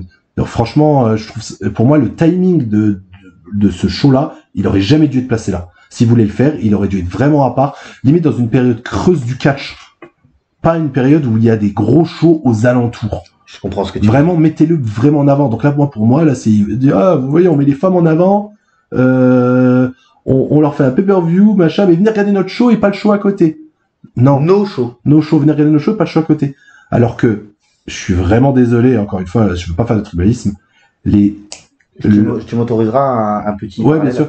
Le match féminin qui va se passer à All-In me hype 100 fois plus que, même 100 fois plus que toute la carte d'évolution réunie. Ok, d'accord. Parce que Mercedes Moné, anciennement Sasha Banks, face à Tony Storm pour le titre AEW, ça me hype beaucoup plus. Ouais, t'as envie, là, c'est Take My Money. Ouais, la Take My Money, là, j'ai très envie de le voir. Ah ouais, très bien. Voilà. Et moi, je vais me permettre une toute petite parenthèse footballistique. Vas-y. Encore une, hein, j'en profite. Je sais pas si tu sais qu'en ce moment, il y a la Coupe du Monde des clubs. Oui. Et il y a l'Euro féminin. Le Paris Saint-Germain est en finale de la Coupe du Monde des clubs. Du coup, le match des filles à l'Euro a été déplacé sur une autre chaîne que TF1. Ah bah. TF1 devait passer le match de l'Euro féminin. Et comme le Paris est en finale, ils ont déplacé le match féminin sur TMC ou sur l'autre chaîne du groupe TF1. TF1 sur la TNT pour mettre le Paris Saint-Germain sur TF1 en prime time. Bah là, encore une fois, question de business. Oui, c'est mais triste. alors je suis complètement d'accord, question de business, mais par contre, alors dans ce cas, arrêtez à vouloir nous dire qu'il faut regarder du foot féminin. Bah oui, c'est ça. En fait, c'est de l'hypocrisie. Encore une fois. Voilà, je trouve ça tellement hypocrite. Et ben, je voulais pas le dire clairement comme ça. Pour moi, la WWE, avec le catch féminin, depuis la révolution féminine, il y a beaucoup trop d'hypocrisie. Même si c'est mieux. C'est beaucoup mieux. Mais par contre, des fois, dans leur choix commercial et business, c'est un peu de l'hypocrisie pour moi. C'est vraiment, j'ai l'impression qu'ils nous prennent pour des cons. Non, c'est pas le genre de... Pas que pour ça. Pas que pour ça. Merci, Messaya. Et je te propose qu'on passe à la question suivante. Oui. Sauf si t'as encore quelque chose à dire. Non, je pense qu'on a fait. Eh ben, on y va. Allez, Paris. Le 10, le 10. Alors on va parler encore du caillou. Ah. J'en avais mis 2 sur le caillou. Est-ce que le Rock, c'est pas la plus grande superstar de l'histoire du catch, plus grâce à ses promos que grâce à son in-ring? Parce qu'il avait un in-ring correct. Au-dessus de correct, quand même. Alors, il avait un bon in-ring, mais en promo. Non, pour moi, si tu fais le ratio promo in-ring. Pour moi, dans l'in-ring, il est vraiment très bon. Vraiment, surtout à l'époque. Parce qu'en fait, il a un style un peu unique. Même, unique. Il s'est inspiré de bons catcheurs. Genre, c'est pas Tats Escoto, là. Je l'avais déjà dit. Et tu vois. Mais il s'est inspiré de bons catcheurs. Il a eu des très bons entraîneurs. Il avait un bon physique. Son catch est champagne. Le mec a réussi à populariser une descente du coude, là, je rappelle. Hein, ouais. En faisant le guignol. Hein. Ouais. Mais, comme tu dis, surtout à l'époque de l'Attitude Era, ce qui a fait qu'il a éclaté, justement, en période Sébastien et tout ça, c'est qu'encore une fois, le in-ring était secondaire. Lui, c'est sa personnalité, ses promos, son charisme. Bien sûr, c'est ça le plus important. Je sais que j'ai du mal à citer des matchs du Rock à part ceux face à Stone Cold. Mais par contre, ses promos, je peux t'en citer des dizaines. Ah bah oui, c'est ça. Parce qu'en fait, lui, encore une fois, c'était vraiment l'un des visages de l'Attitude Era. Ça veut dire le personnage, l'attitude. Encore une fois, ça s'appelle Air Attitude, pas pour rien. Donc, le mec a réussi à tout mettre sur son attitude. Donc, du coup, tout ce qu'on retient, c'est quand il prenait le micro dans les mains. C'est ce qu'on retient le plus. C'est totalement normal. D'accord, ok. C'est totalement normal. Et encore une fois, pour moi, il est considéré comme l'un des plus grands catcheurs de tous les temps. Pour moi, c'est ce qu'il a fait après. Moi, c'est parce qu'en fait, c'est le mec qui a explosé dans le mainstream. Qui fait que c'est l'une des stars hollywoodiennes les plus connues du monde. De toute façon, je vais paraphraser nos maîtres. Ils avaient dit que de toute façon, Hogan est un Rock raté en termes de cinéma. Parce qu'il a pas pu. Parce que Hogan, ce que le Rock a fait, c'est ce qu'Hogan aurait voulu. C'est ce qu'Hogan aurait voulu. Quitter le catch pour devenir une star mondiale du cinéma. Et là, on peut dire ce qu'on veut. Batista et John Cena, ils ont fait une bonne.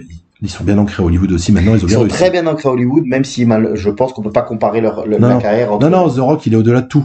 Mais par contre, c'est pour ça que, pour moi, si on parle en tant que uniquement catch, je n'arrive pas à mettre The Rock dans un top 10 des meilleurs catcheurs de tous les temps. Ouais. À Mais cause de ça. Par contre, je peux le mettre dans un top 10 des meilleurs personnages de tous les temps. Ah, plus, Tu ouais. vois Ouais, ce que plus, je veux ouais, dire ouais, plus, ouais. Parce qu'il y a tellement de promos du Rock que j'ai trouvé exceptionnelles. Moi, la promo, Bah, c'est Non. avec la Nation of Domination. moi, c'est C'est ta promo préférée, celle-là. Je serais incapable. Même moi, je suis incapable de dire ce que Farouk dit durant cette promo. Ah oui, non, mais. C'est impossible. C'est exceptionnel. C'est impossible. C'est exceptionnel. Et tu vois, par contre, j'allais dire, tu parlais de son apport au cinéma. Par contre, le Rock est un peu sur une pente descendante en termes de cinéma. Actuellement, je sais. Beaucoup de ses films, ils ont été des flops parce que les gens en ont eu marre de son personnage. Ou si tu veux. Ben, on revient sur ce qu'on a parlé un peu en début d'émission. The Rock tourne que dans des films popcorn où il n'y a pas de réflexion sur la culture, sur les choses comme ça. C'est que des films de consommation. Et j'allais faire un parallèle avec Hogan où justement, c'est presque dans ces films, j'ai l'impression de voir Hogan. Oui, une caricature, c'est toujours même le bon gars. Ouais. Prenez vos vitamines. Mais c'est la même chose. Non mais tu vois. C'est ça, avec tout ce qu'il a mis dans ses contrats pour que son image ne soit pas pétée, à quel point que quand à chaque fois qu'il revient, il casse le kayfabe d'une manière que j'ai envie de tout casser. Et en fait, ces films, en fait, on peut pas rentrer dedans parce qu'en fait, le gars, on tourne un film et on met Dwayne Johnson The Rock dedans.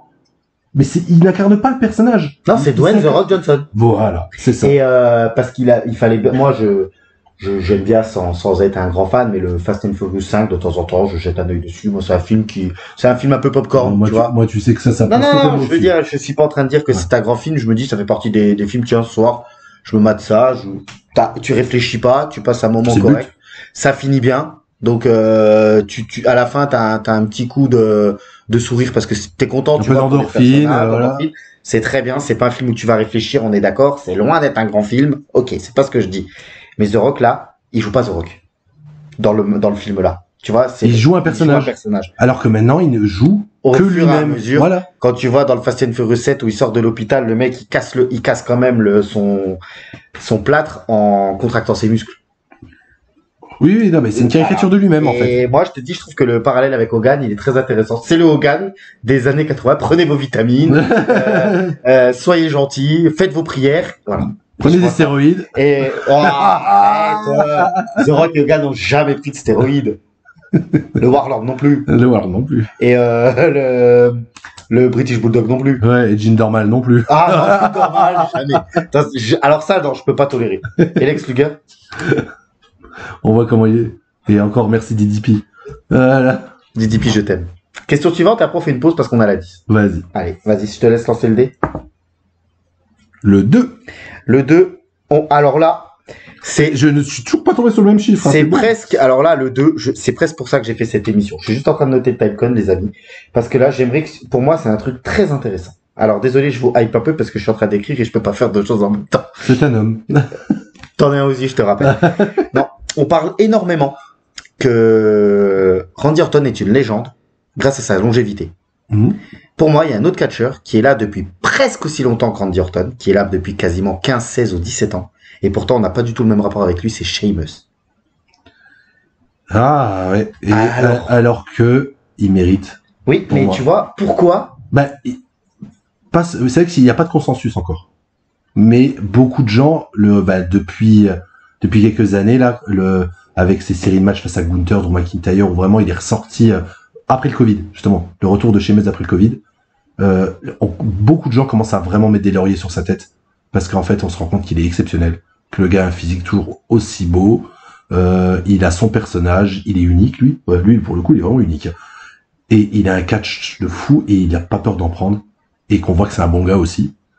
Et je pense que lui, il lui manque un truc genre marquant, en fait. C'est ça. Comparé à Randy Orton qui a eu des gros règnes de champion du monde et tout ça, des grosses rivalités, Sheamus, comme il a commencé plus tard, et durant le marasme WWE de 2010, tout ça, où il y avait rien, on va dire, où tout était endormi, il a eu des titres de champion et tout ça, mais il a pas eu un truc ultra marquant. Par exemple, comme Randy Orton, tu vois, le cassage d'évolution, des machins, des trucs qu'on se souvient d'encore d'avant. Ouais. Lui, il était dans l'ère plate, Sheamus. Et que ces gros faits qu'on kiffe sont venus bien après. Je pense que ce qu'il faut à Sheamus, c'est genre, par exemple, qu'il soit enfin Grand champion. Genre, par exemple, qu'il ait enfin le titre intercontinental. Parce qu'il l'a toujours pas eu. Ouais, ok. Et que plusieurs fois, on pensait qu'il allait l'avoir, qu'il l'a pas eu. Face à des Gunther et tout ça. Quand même. Je sais pas. Parce que vu comment il est utilisé là. Oui. Encore une fois, avec Rousseff, là. Ouais, avec Rousseff. Pour moi, en fait, il faudrait qu'il se décide de lui mettre un dernier programme de main event. face à un de ses adversaires, je sais pas, un peu phare, un peu truc, un bon rival pour lui. Là, franchement, face à Gunther, ils auraient dû, là, ils devraient. Et peut-être que là, après, on mettra quelque chose sur son nom. Après l'avoir encaissé, donc du coup, il faudrait qu'il ait un gros programme. Peut-être pas forcément qu'il retouche le titre mondial, mais déjà au moins le titre intercontinental, mais si il a une grosse rivalité autour du titre mondial avec plusieurs pay-per-view forts, où vraiment il dégage et qu'on le développe à la télé, je pense qu'à posteriori, ça aidera. Parce que là, c'est vrai que là, depuis, justement, son dernier match face à Gunther, je pense que c'était Clash of the Castle ou un truc comme ça, là. Ben, il n'y a plus rien eu. Ça a été du mid-card voire low-card. Et le problème aussi qu'il y a, c'est que pour moi, tu as dit un truc qui est très représentatif de Sheamus. Pour moi, c'est quand tu as dit le retour de Sheamus. Pour moi, il y a quand même eu énormément de blessures. Ah, ces derniers temps, oui. Qui fait que souvent les gens, mais je pense qu'il a été souvent blessé, même dans toute sa carrière. Bah, au début, il a une longue période où il se blesse pas trop. Ouais. Et c'est vrai qu'après, il a eu des pauses un peu sporadiques, quoi. Et je pense qu'en fait, il y a beaucoup de gens qui se disent, hop, ah tiens, Sheamus, j'aime beaucoup. Il se blesse. Je l'oublie. Il revient. Ouais. Il se reblesse. L'amnésie dans les fans de catch, oui, on connaît. Voilà. Et je pense que Sheamus, en fait, ce qui lui manque, c'est cette grosse continuité actuelle qui fait que. Après, là, il a un certain âge, hein, maintenant. Non, mais je dis pas que c'est de sa faute. Mais je pense qu'en fait. Et en plus, je vais encore donner du crédit à ce mec-là. Quand il avait fait l'un de ses derniers retours, il avait un physique assez dégueulasse. Le pauvre, il avait mangé sur, justement, les réseaux sociaux où les gens s'étaient vraiment, désolés, des connards de s'en prendre à son physique alors que le mec a plus de 40 piges et machin comme ça. Et que, ce qui se trimballe en masse musculaire depuis des années, c'est normal que des fois il peut avoir un peu de down. Rappelez-vous de Triple H en 2003. Il est gros. Voilà, il est dégueulasse. Non, Triple H en 2003. C'est lui qui aurait dû affronter Akebono. Ouais, voilà, il est. Bien joué. Ah, je m'y attendais pas à celle-là. Et le gars, ok, il revient avec un physique dégueulasse. Même pas un mois après, il est comme avant. Ouais. Donc, mettez du respect, et je vais encore mettre du respect parce que c'est quelqu'un que j'aime beaucoup chez Sheamus. Allez voir sa chaîne YouTube. La Celtic, c'est Celtic Cross Warrior, il me semble. Workout Warrior. C'est sa chaîne de musculation où il fait des séances de muscu avec tous les catcheurs. D'accord, ok. Donc, genre là, il y a pas longtemps, il a fait une émission avec Lyra Valkyria, montrer comment Lyra Valkyria s'entraîne. Ouais. Et du coup, il fait le même entraînement qu'elle. Avant WrestleMania, il avait fait l'entraînement avec Cody Rhodes. Il avait des vidéos avec des mecs qui étaient en dehors de la WWE aussi. Et vraiment, portes interdites, comme dirait. Ouais, des portes interdites. Vraiment, cette chaîne YouTube, si vous aimez un peu la musculation, le fitness et machin comme ça, c'est hyper intéressant. On voit des exercices, comment les catcheurs s'entraînent, et ils parlent un peu de vie, justement, de leur cheat meal, leur machin, leurs petites habitudes et tout. C'est vraiment sympa à les regarder. Mais je trouve qu'on peut faire un certain parallèle avec DDP. Oui, je parle beaucoup de l'émission de DDP parce qu'allez la voir, les amis, elle a pas eu le mérite qu'elle aurait dû avoir. Il a une espèce de bonhomie. Oui, et ben Sheamus c'est ça. Je parle de Sheamus. C'est pour ça que je dis je fais le parallèle parce que je trouve que Sheamus il a l'air tellement sympa. Je l'inviterai pas à bouffer. Mais il a l'air tellement sympa. Je ne bois plus d'alcool depuis pas mal de temps, mais d'aller dans un pub accompagné de Sheamus, aller boire une Guinness, je pense que ça doit être vraiment sympa. Il y a deux choses que je ferai pas avec Sheamus, c'est l'inviter à bouffer et le laisser au soleil. Ah bah tu peux pas, il va mourir. Quand même l'un des rares mecs qui a, je crois, dans son contrat à la WWE, comme qu'il a pas le droit de bronzer. Ah bah oui, bah normal, c'est marque de fabrique. Hein. Le grand rouquin blanc. Ouais, c'est exactement ça. C'est impressionnant. Mais je suis content d'avoir parlé de Sheamus et tu vois, je trouvais ça pertinent de se dire, Orton, on en fait une star et une légende par sa longévité et pas Sheamus. Alors que peut-être il méritait aussi un peu plus d'éloges. Mais parce que c'est l'utilisation et comment la machine était derrière toi à un moment, même si Sheamus, il lui a la machine derrière lui plein de fois. Oui, mais je pense justement que ça a plus desservi à Sheamus qu'à Orton parce que je sais que pour me souvenir de son premier titre de champion, beaucoup de gens avaient trouvé que c'était trop tôt. Oui, trop tôt. Alors que moi, je trouvais ça sympa d'avoir fait ça comme ça. Super bien. Les gens avaient plus chié sur son deuxième titre quand il était face à Roman Reigns, lié à l'autorité, quand il avait la crête. Où les gens lui chantaient ton look est stupide. Et quand c'est là où il fait les Tortues Ninja, je crois. Oui, bien sûr. Où il fait Rocksteady ou Bebop, je sais plus lequel, mais c'est ça. Mais ça y est, on passe à la question suivante, mais on fait notre petite pause. Ah non, mais on fait notre petite pause et on passe après à la question suivante. C'est ça que je voulais dire, mais dans le mauvais ordre. Oui. Alors, je reprends. Messaya, tu as tiré quel numéro? Le 4. Alors, le 4, ça, c'est une question qui va te plaire. Est-ce qu'aujourd'hui, CM Punk, c'est pas le catcheur le plus corporate de la WWE? Bah si. Bah si. Si tu veux que je développe. Quand tu vois d'où il est parti. Ah là, c'est corporate CM Punk, quoi. Il s'est pas excusé auprès de l'Arabie Saoudite. Si. CM Punk, il s'est excusé auprès de l'Arabie Saoudite. Là, encore une fois. Après, comme j'ai dit, le business, l'assagement, ce qui s'est passé à la EW, ce qu'il a pris dans la gueule depuis le pognon, surtout, depuis tant d'années. je vais faire le postulat en tant que vrai fan de CM Punk. Ah, toi, pour le coup, j'étais un énorme fan de CM Punk. Vraiment, moi, c'était mon catcheur préféré. Vraiment, pour moi, justement, avant son départ, de 2012 à 2014, il est intouchable. Vraiment, je le trouve exceptionnel, tout ça. Comment dire, en plus, j'y croyais, parce que j'étais un peu plus jeune à l'époque, donc, comme on dit, la voix des sans-voix, machin, son style et tout, vraiment, je m'incarnais, mais vraiment, c'était une inspiration pour moi. Et quand il est parti, je fais pas partie des gens qu'on va dire qu'on chantait CM Punk et qui voulaient tout le temps son retour. Pour moi, il m'a trahi. Tu l'as pris comme une trahison. Moi, je l'ai pris comme une trahison, vraiment. Moi, ça m'avait fait du mal. Pour moi, c'est là où je me suis rendu compte que c'était, je le dis toujours aujourd'hui, vous pouvez demander à Thomas, il le sait, mon coloc le sait, moi je dis c'est une pleureuse. Ouais, c'est vrai. J'ai toujours dit que c'était une pleureuse. C'est vrai. Voilà, il y a des raisons que je comprends et tout ça, donc maintenant j'ai vieilli, je comprends pas mal de choses de son point de vue à lui, mais il y a plein de choses que moi j'ai du mal à pardonner ou que je comprends pas. Et quand on voit comment ça s'est passé à la EW, c'est pas uniquement de sa faute. Encore une fois, hein, j'ai du recul. Il y a eu quoi un petit peu les frictions avec les Young Bucks, Kenny Omega, il y a eu des bagarres avec l'histoire avec Jack Perry. Si un jour, peut-être dans une autre émission, tu le poseras la question et je te raconterai tout. Si parce que je pense que ça on le racontera dans l'émission sur CM Punk. Ou on le racontera dans l'émission sur CM Punk. CM Punk. Oui, voilà. Donc c'est 12 émissions, voilà. Donc son retour dans le monde du catch, il avait plein de bonnes intentions, plein de bonnes paroles et en fait ça s'est très très mal passé au final. Donc et il revient à la WWE, ce qu'on n'y croyait jamais. C'est quand même ouf, mais je sais pas comment ils ont signé le contrat à l'époque et ou si c'est lui qui a dit vas-y maintenant j'accepte tout et je me fais plus chier, je prends mon pognon parce que de toute façon je suis une méga star, quoi qu'il arrive les gens seront derrière moi et maintenant en fait tout passe pour le dollar. Et en fait, il se trahit, en fait. Mais du coup, ce qui est bien, c'est que je pense qu'il en est conscient. C'est ça qui est bien. Parce qu'il accepte de faire des programmes parce que tous ses adversaires lui mettent dans la gueule. Donc ça veut dire que quand même, il le sait, au fond de lui. Moi, je pense que l'histoire de Seth Rollins, quand il revient au Survivor Series, oui. c'est pas qu'à work. Ouais, ça peut-être oui. Mais je parle avec Drew McIntyre, avec la fausse pipe bomb de Cena récemment, là. C'était bien.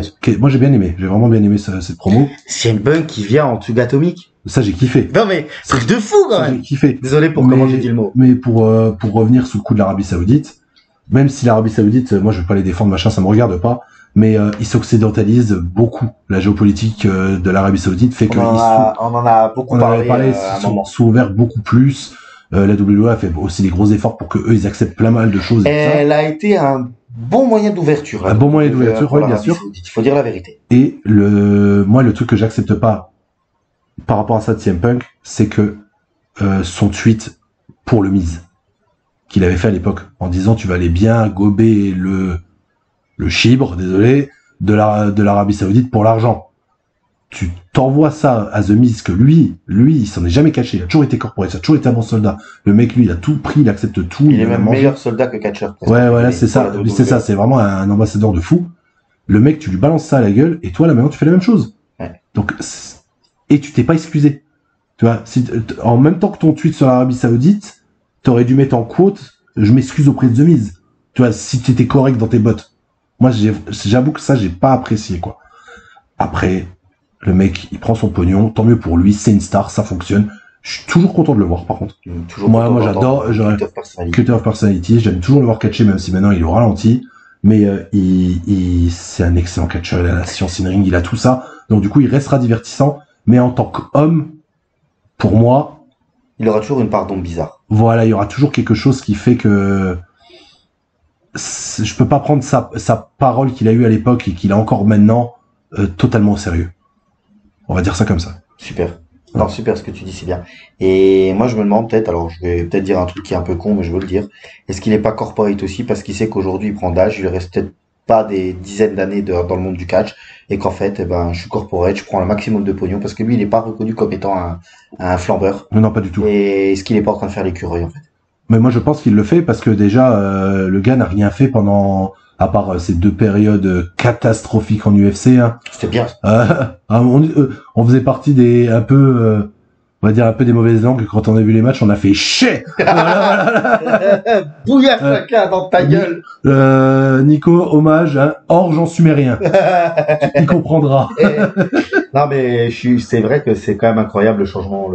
Lui c'est c'est Jacques Dutronc, je retourne ma veste. Oui, c'est pour ça que j'aime bien dans justement la pipe bombe, mytho pipe bombe de Cena, Tika Open quoi. Ouais, c'est tellement vrai. Et ça c'était beau. Et que à la EW, dans les mecs qui lui faisaient des shoots et des trucs comme ça, ils lui disaient très souvent tu seras le John Cena. Et en fait, c'est lui c'est John Cena en fait. Ouais, c'est devenu John Cena. C'est devenu John Cena, même si à la EW, moi sa promo avec MJF. Non, par contre, ça on en parlera dans sa vidéo dédiée. C'est le meilleur truc qu'il ait fait à la EW. De toute façon, la rivalité avec MJF, c'est une masterclass de A à Z. Moi, je voudrais que tu enlèves dans ta phrase à la EW. C'est une masterclass tout court. C'est l'un des meilleurs trucs qu'il ait fait tout court. Ouais, tout court, ouais. C'est vrai. Elle est exceptionnelle. Exceptionnel. Question suivante, c'est parti. Alors là, on est au numéro 9. Ouais. Est-ce qu'aujourd'hui, avec les réseaux sociaux, le fait qu'on sait tout ce qui se passe, partout, parce qu'on sait tout ce qui se passe, hein, oui. On peut dire que le kayfabe existe encore? Ah, bah ça, il y en a, nos maîtres, on en fait beaucoup de débats dessus. Nous, on en a déjà parlé plusieurs fois. Non, le kayfabe, il est mort. Il est mort et enterré. Il est mort et enterré. Maintenant, en fait, ce qu'il faut prendre, la WWE, en plus, eux, ils en appuient des clous. Hein. Eux, ils en ont rien à foutre. En fait, il faut regarder ça comme un spectacle. Pour moi, en fait, il faut regarder ça comme une série télévisée, quoi. Ouais. Comme n'importe quel divertissement, un comme cinéma. Tu sais qu'un film.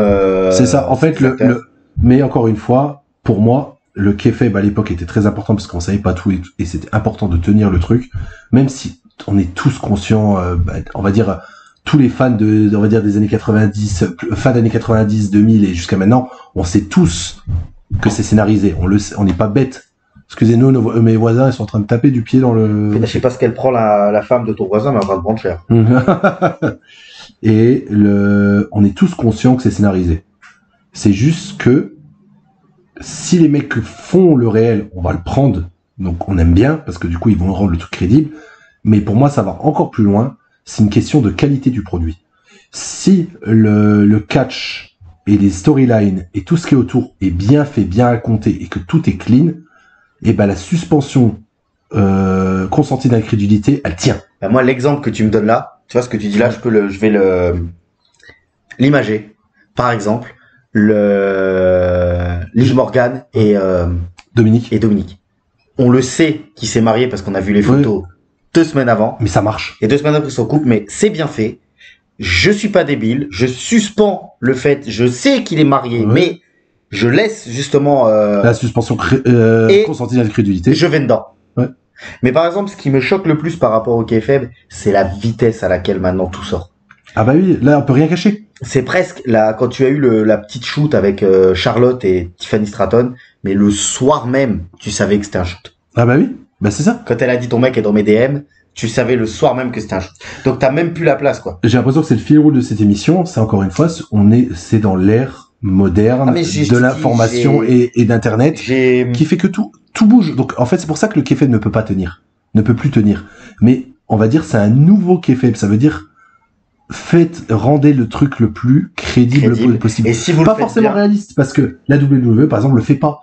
Quand il y a juste après le super segment entre le final boss, Roman Reigns, Cody Rhodes et Seth Rollins, t'as The Rock qui va en interview en disant mais c'est des personnages. Là je pourrais lui mettre une balle dans le crâne tellement ça me ça me sort du truc. Mais si on est des fans de catch pas lambda mais on va dire qui consomment juste le produit catch et qui va pas aller regarder les émissions à côté des machins comme ça, et ben ça se tient. T'as envie de dire faites-le bien. Si vous le faites bien, on vous acceptera. C'est ça, c'est exactement ça. Moi, je vais faire un autre parallèle. Je vais parler d'un truc que j'aime pas. Je vais me prendre de la hit. Si tu me permets. Bah, fais-toi plaisir. Où je n'arrive pas à suspendre je n'arrive pas à suspendre ma crédulité, justement. Bah, c'est les films Marvel. Moi, je déteste ça. Justement, ça rentre dans ce qu'on dit dans cette émission sur l'ère de la consommation. T'as un popcorn, tu parles. Ça. Mais même au niveau des effets spéciaux, des comme ça, je n'arrive pas à me mettre dans le film, je n'arrive pas à y croire. Je suis désolé, je regarde Jurassic Park qui est sorti dans les années 90, le T-Rex, j'y crois. Là, quand je vois Thanos, Iron Man, machin, dans les films, comme c'est que de la CGI en surabondance en machin, et ben, j'arrive plus facilement à croire à un animé manga fait par dessin que ces films-là. Ah mais je vais, alors là on va se faire démonter, on est mort, hein. Là c'est fini. Ouais, non mais Là- j'assume. Non mais moi parce que là je vais finir. Là on va passer à 2 abonnés, toi et moi. Ouais, Parce que si tu prends le Spider-Man No Way at Home, ouais. que tu lis le scénario, mais tu te dis vous nous prenez pour des demeurés incroyables. Ouais, bah oui. Non mais c'est ça. Et juste parce que c'est la vache à lait, tant mieux si ça fonctionne. Et par contre, si vous aimez, tant mieux. Moi je suis content pour vous, j'aimerais bien aimer parce que vous avez une saga au cinéma vous avez Ah un oui, film oui. continuel, On vous avez n'est des pas- séries continuelles, vous avez un produit qui vient tout le temps sans demander, où on n'a pas besoin d'attendre des années pour avoir des trucs. Vous avez continuellement un produit qui est consommable et qui est bien fait parce que c'est quand même bien fait. Mais par contre, moi, ça ne me touche pas Ah, du mais tout. encore une fois, Parce que, encore une fois, par rapport à la technique, comme je dis, moi, la CGI, je préférais, je suis un boomer, désolé, je préférais je préférais les trucs en dur, quoi. Oui. Et encore une fois, on n'est pas en train de critiquer l'intelligence des gens qui aiment bien Marvel. J'ai bien dit tout à l'heure que j'aimais bien Fast and Furious. Bah oui, bien Et sûr. Pas du tout. Chacun est libre d'aimer. Et encore une fois, là, j'ai même pas parlé de scénario. Là, j'ai parlé de tout ce qui est univers, tout ce qui est machin, fait que je n'arrive pas à y croire. Non, mais je suis supporter du FCMS. Déjà, dans le genre, j'aime bien les trucs nuls. Et que dans le sens que t'aimes bien y croire. Ouais, donc, j'ai 2 clubs dans ma vie, c'est le FCMS et Crawleyton. Personne connaît Crawleyton à part moi, tu vois. Donc non, mais après voilà, je veux dire. Et pour vous dire justement, on va essayer, on justifie comme il dit Thomas. Voilà, je dis que j'aime pas Marvel, mais moi aussi, hein, j'aime des trucs de consommation brute. Je suis fan de Pokémon. Ouais, Donc voilà. et je suis à 250 heures sur Starfield. Oui, voilà. donc non, mais voilà, non, c'est parce que c'est important. Mais c'est vrai qu'il y a des choses, moi, ça me dépasse. Oui. Alors, question suivante. Le 7. Le 7, on va la faire juste après. Tu préfères la garder? Ouais, là, tu vas relance, c'est la 11. Oui. Est-ce que la WWE met de plus en plus des catcheurs étrangers en avant? Parce que c'est ce qui finalement lui rapporte le plus de monde. Est-ce qu'elle a pas fait un peu le tour des catcheurs aux États-Unis en termes d'argent que les États-Unis peuvent lui reporter et maintenant elle va chercher le pognon dans le monde entier? On va dire, c'est pas directement comme ça, je dirais. C'est plus dans leur continuité de globalisation et de mondialisation. La WWE, c'est vraiment l'image de la mondialisation. Ça veut dire qu'on touche tout. On touche tout, on souffle partout. Ça prend le temps qu'il faut. Il faut aussi que les investisseurs, les entreprises et tout suivent. Mais je pense que déjà à l'époque de Vince, d'avoir laissé, on va dire, NXT à Triple H pour qu'il ait touché le monde entier. Et qu'après il ramène tout pour Vince à la WWE. Maintenant qu'il est plus là, c'est la WWE en soi qui est une grosse entreprise TKO, c'est un peu comme l'UFC, l'UFC en fait partie. C'est des trucs justement, c'est mondial. Point. Donc en fait justement d'avoir des gens qui viennent de tout horizon, c'est ce qu'ils veulent et ils continueront là-dessus. Pour moi, il n'y a pas de dessin en disant ouais, il n'y a plus assez aux États-Unis. Non, il y a toujours un vivier aux États-Unis. Mais plus on va avoir de la diversité, plus on va avoir des catcheurs qui viennent de partout, plus on va toucher plein de pays, plus on va ramener de l'argent. Donc ça par contre c'est une stratégie super intelligente. Et tout le monde du catch fait ça. Même les deux plus fermés, qui est le Mexique et le Japon, se sont ouverts. Et font venir des catcheurs. Ils font venir un peu partout. Même le Japon, qui est un pays ultra fermé, on l'a déjà dit, il s'est occidentalisé au taquet au niveau du catch. Et font venir énormément de catcheurs, des gaijin et tout ça. Le Mexique aussi. Là, on voit que même une fédération, la AAA rachetée par la WWE, la CMLL font venir énormément de gens de All Elite Wrestling. Ils ont des partenariats, tout ça. Donc en fait, c'est bénéfique pour tout le monde que tout se passe. D'accord. Alors, moi, on va joindre une autre question que j'avais prévue sur cette question-là, parce que c'est un exemple très concret. Par exemple, avec cette ouverture du monde actuel, est-ce que Mustafa Ali n'aurait pas été une superstar maintenant? Non, encore une fois, tout dépend de l'utilisation, parce que. Mais est-ce que là, justement, la WWE ne l'aurait pas mieux utilisé? Avec cette ouverture encore plus mondiale que quand il est parti. Peut-être. Parce que lui, le pauvre, au niveau de son, encore une fois, c'est un catcher cruiserweight, au niveau de son physique, alors qu'il est il est bon de fou, hein, Mustafa Ali. Mais à l'époque de Vince, le mec le voyait pas. Là, peut-être que Triple H l'aurait peut-être mieux utilisé, oui. On sait pas.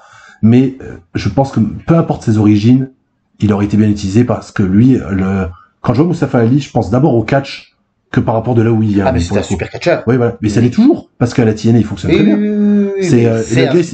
Il a su bien rebondir comme il faut et tout ça. Mais, lui, c'est vraiment, moi, encore une fois, je pense que l'utilisation et le booking va au-dessus de ce que toi, on va dire, de tes origines, de tes machins et tout ça. C'est de la façon de utiliser et ton talent propre. Parce que on peut faire venir quelqu'un de n'importe où et en fait le mec peut être nul. Voilà. Ou le faire venir n'importe où et le mec peut être excellent et très mal utilisé. Son origine n'a rien à voir avec son talent in-ring. Je suis complètement d'accord avec toi. Mais aujourd'hui, avec vraiment cette ouverture à fond sur le monde, avec ces pay-per-view à l'Arabie Saoudite, une fois à 2 par an, qui maintenant, c'est plus des show fillers. Maintenant, c'est devenu officiel. Je pense qu'il aurait, il aurait eu sa place vraiment plus que ce qu'il a eu avant. Moi, je pense pas parce que t'as Sami Zayn dans le roster.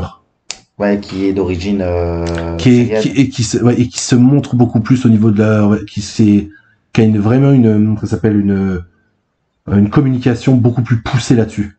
Alors que Mustafa Ali, il le montrait pas spécialement. Ouais. Donc Sami Zayn, quand ils ont pu le renvoyer en Arabie Saoudite, ils ont joué directement là-dessus. D'ailleurs, encore une fois, ils avaient mis Mansour avant qu'il machin. Maintenant, lui, il peut plus retourner dans son pays, hein, vu sa gimmick. Parce qu'il c'est une gimmick un peu précieuse. Ouais, c'est ça. Donc malheureusement, il peut plus. Mais à ce point-là, je pense qu'il pourrait plus. Hein. Mais lui, il l'avait mis en avant, mais pareil dans les show fillers, juste pour mettre le régional de l'étape, comme on dit. Mais l'utilisation était stupide parce que le mec était bien utilisé dans le pay-per-view, mais on le voyait pas après dans les weekly. C'était fini après. Voilà, donc ça sert à rien de faire ça. Comme j'ai dit, maintenant, comme tout c'est déjà ouvert et qu'il y a tout le monde qui vient de partout, ça sert à rien de faire faire de la pub parce qu'on va dans le pays, on met le mec là en avant. On va en faire mention, mais ça doit pas être le truc principal. Mettez-le en avant parce que vous voulez le mettre en avant. Voilà. Pas par rapport à son nationalité, ça tu veux dire. Voilà, c'est ça. C'est là quand ils vont par exemple en Angleterre, quand ils vont au Royaume-Uni et qu'ils mettent en avant les catcheurs qui viennent du Royaume-Uni, c'est normal. Mais ils jouent pas là-dessus, c'est juste que ça va se voir au niveau du public. Les gens savent d'où ils viennent. Sheamus, Drew McIntyre ou Finn Balor sont des grosses stars de la WWE tout court. Mais quand ils sont dans leur pays, laissez faire le public. Il n'y a pas besoin de faire une publicité parce que vous ramenez le mec là-dedans pour moi. C'est juste le mec quand il va arriver, le public va l'accepter comme il vient de chez lui. Donc ça va encore mieux marcher.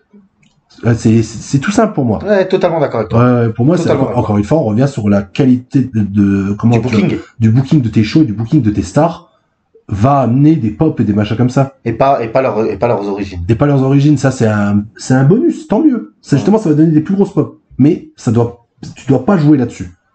Mais ça c'est mon point de vue. Non mais je trouve ton point de vue très intéressant. Voilà. Alors on passe à la question suivante. Attends, je note mon timecode parce que il en reste 2. Oui. Alors. Non, il en reste pas 2. Normalement, il en reste plus. C'est moi qui sais pas compter. Je vais vérifier après.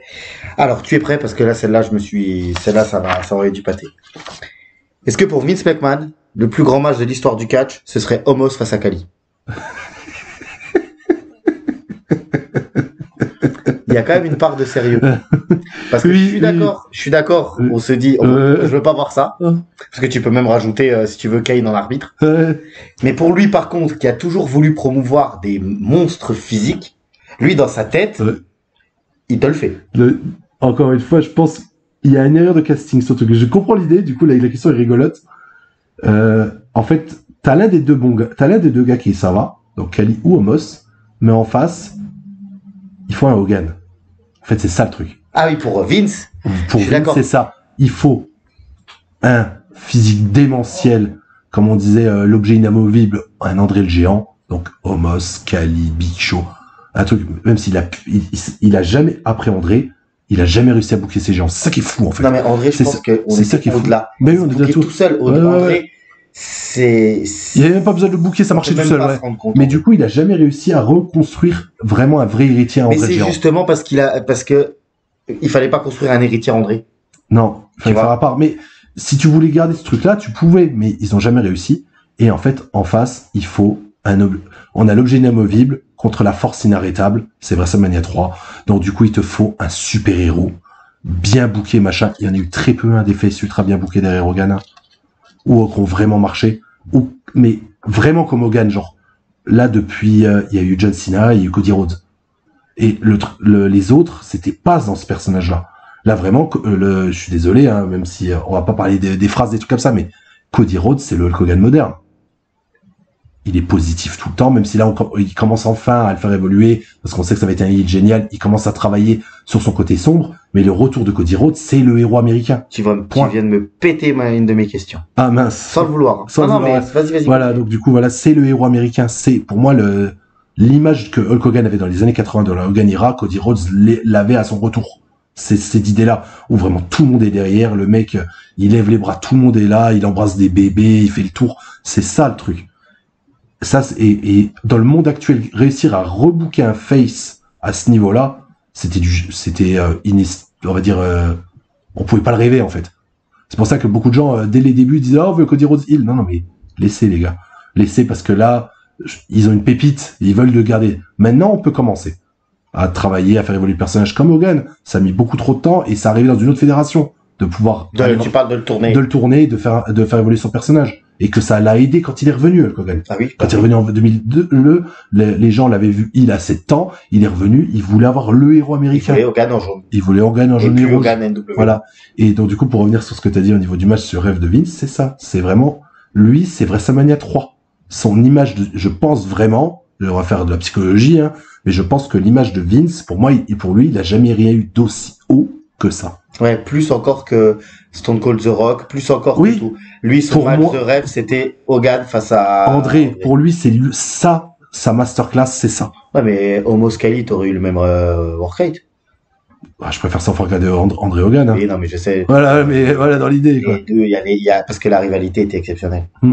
Ça a été bien booké dès le début. Mais c'est vrai que moi, Vince, qui a toujours voulu promouvoir des gros catcheurs, des mecs monstrueux, c'est vrai que, maintenant que tu le dis, c'est vrai que tu as raison. C'est le catch dans les années, c'est le catch dans les fins des années 70, début 80. Ouais, pour Hogan, le plus gros main event de l'histoire, il l'a fait à WrestleMania 3. Pour bien lui. Sûr, bien pour sûr. le sien, celui peut-être que dans son imaginaire a été le plus important. C'est celui-là.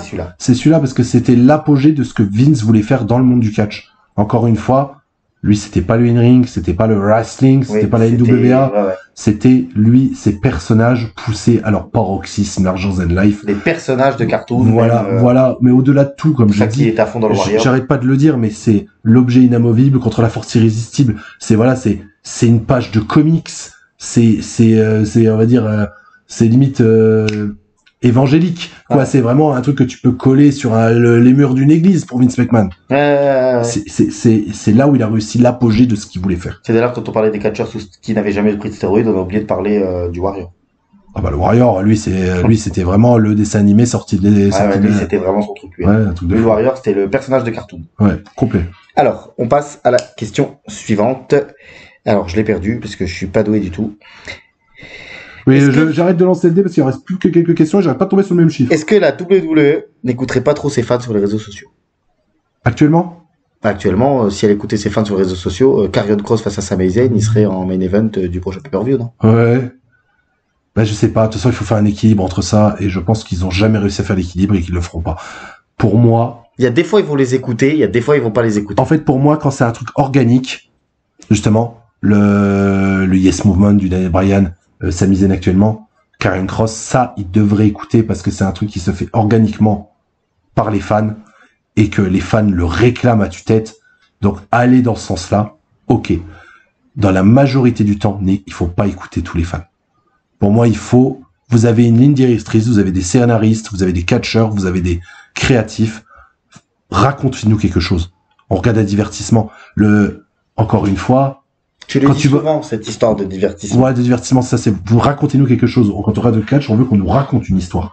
C'est comme si je vais au cinéma et je tweete durant le film en disant, je tweete au réalisateur, ah, t'aurais dû faire ça, et le mec va changer de film en cours de route pour refaire ce que moi je veux. Non, c'est pas le but. Tu sais que Spider-Man No Way Home, moi je le redis, c'est une idée d'un tweet, hein. Oui, le fait de réunir tous les Spider-Man. Les producteurs ont lu le tweet, ils ont dit, putain, on va faire ça. Non, mais si tu prends une idée qui a été lancée par des fans ou machin sur des réseaux sociaux, et que tu y réfléchis vraiment, et que tu fais quelque chose de qualitatif basé sur une idée qui vient pas de toi, parce qu'on s'inspire tous de quelque chose, moi, j'ai aucun problème là-dessus. Vraiment, aucun problème. Par contre, comme le catch est un show vivant, continuel, en direct, surtout aux États-Unis. Et tu peux jamais prévoir Tu peux jamais prévoir. Tu dois t'adapter aux désirs des fans. Mais par contre, si tu as des trucs que tu as créés toi, tu dois continuer de faire ton histoire. Mais il faut pas hésiter aussi à arrêter si c'est de la merde, si tu vois qu'il y a des mauvais retours. En fait, c'est adaptatif le catch, je pense. Et donc du coup, ils doivent trouver un équilibre entre tout. C'est pas facile, hein, encore une fois, je suis pas booker, hein, mais je sais que dans les débuts de la UW, il y avait des trucs qu'ils avaient lancés qui marchaient très bien, ils ont surfé dessus. D'autres qui n'ont pas marché, ils les ont arrêtés brutalement parce que ça servait à rien. Et là, désolé, j'y reviens encore parce que je suis vraiment hypé. Le main event de All In, l'évolution du personnage de Adam Page, de Hangman Adam Page, qui va affronter John Moxley pour le titre, c'est la meilleure écriture au catch des États-Unis depuis les 5-6 dernières années. D'accord. Ouais. C'est depuis le Hangman Page pour arriver à ce match-là, c'est depuis la création de la fédération qu'il est écrit. Donc, c'est exceptionnel. Lui, c'est une vraie histoire avec des rebondissements, de l'évolution. Il y a eu du rejet des fans, de l'acceptation des fans, de l'évolution de personnages. Ils ont réussi. C'est une masterclass. Vraiment, pour moi, c'est limite le meilleur truc que la WWE fait, c'est l'écriture de ce mec-là. Vraiment, j'espère que je vais vous hyper, machin, allez voir des trucs. Ce mec-là, pour moi, c'est un de mes catcheurs préférés actuellement parce que le gars, il est d'une profondeur rarement vue dans le monde du catch. Vous finissez l'émission, vous mettez un j'aime, un commentaire, vous vous abonnez et vous allez voir All In. Ouais, franchement, ouais. Parce que là, il faut aller voir Hangman. On l'espère tous, même si c'est prévisible entre guillemets comme résultat. Hangman doit devenir le champion de la WWE à la fin d'All In.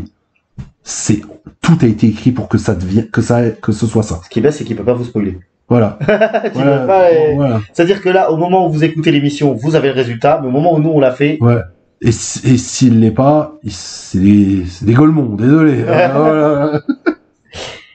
Alors, question suivante. Oui. Moi, alors tu as un petit peu répondu tout à l'heure, c'est ce que je te disais, mais malgré tout, je veux te la poser. Okay. Est-ce qu'il manque pas aujourd'hui un poster boy à la WWE? Tu as parlé de Cody Rhodes. Moi, quand je parle poster boy, je parle d'un catcheur qu'on peut mettre Hulk Hogan, Stone Cold Steve Austin, John Cena. Et j'ai du mal à mettre Roman Reigns dans cette même catégorie-là. Bah, il l'a été quand même. Il l'a été quand même. Mais, encore une fois, il est différent des autres parce qu'il était heel. Et Roman en fait, Reigns, tu parles. Ouais, Roman Reigns. Donc, du coup, en fait, on a du mal à le mettre comme les autres. Toi, tu veux un poster. Alors, en fait, ce que tu dis, il manque Moi, je un parle poster d'un boy. visage. Un visage poster boy face. Le mec qui est même en dehors de la WWE, c'est une star. Ouais. Et tu vois, Roman Reigns, que j'ai du mal avec lui, c'est qu'en fait, malheureusement pour lui, il y a eu des problèmes de santé qui ont fait qu'il a eu beaucoup d'absence.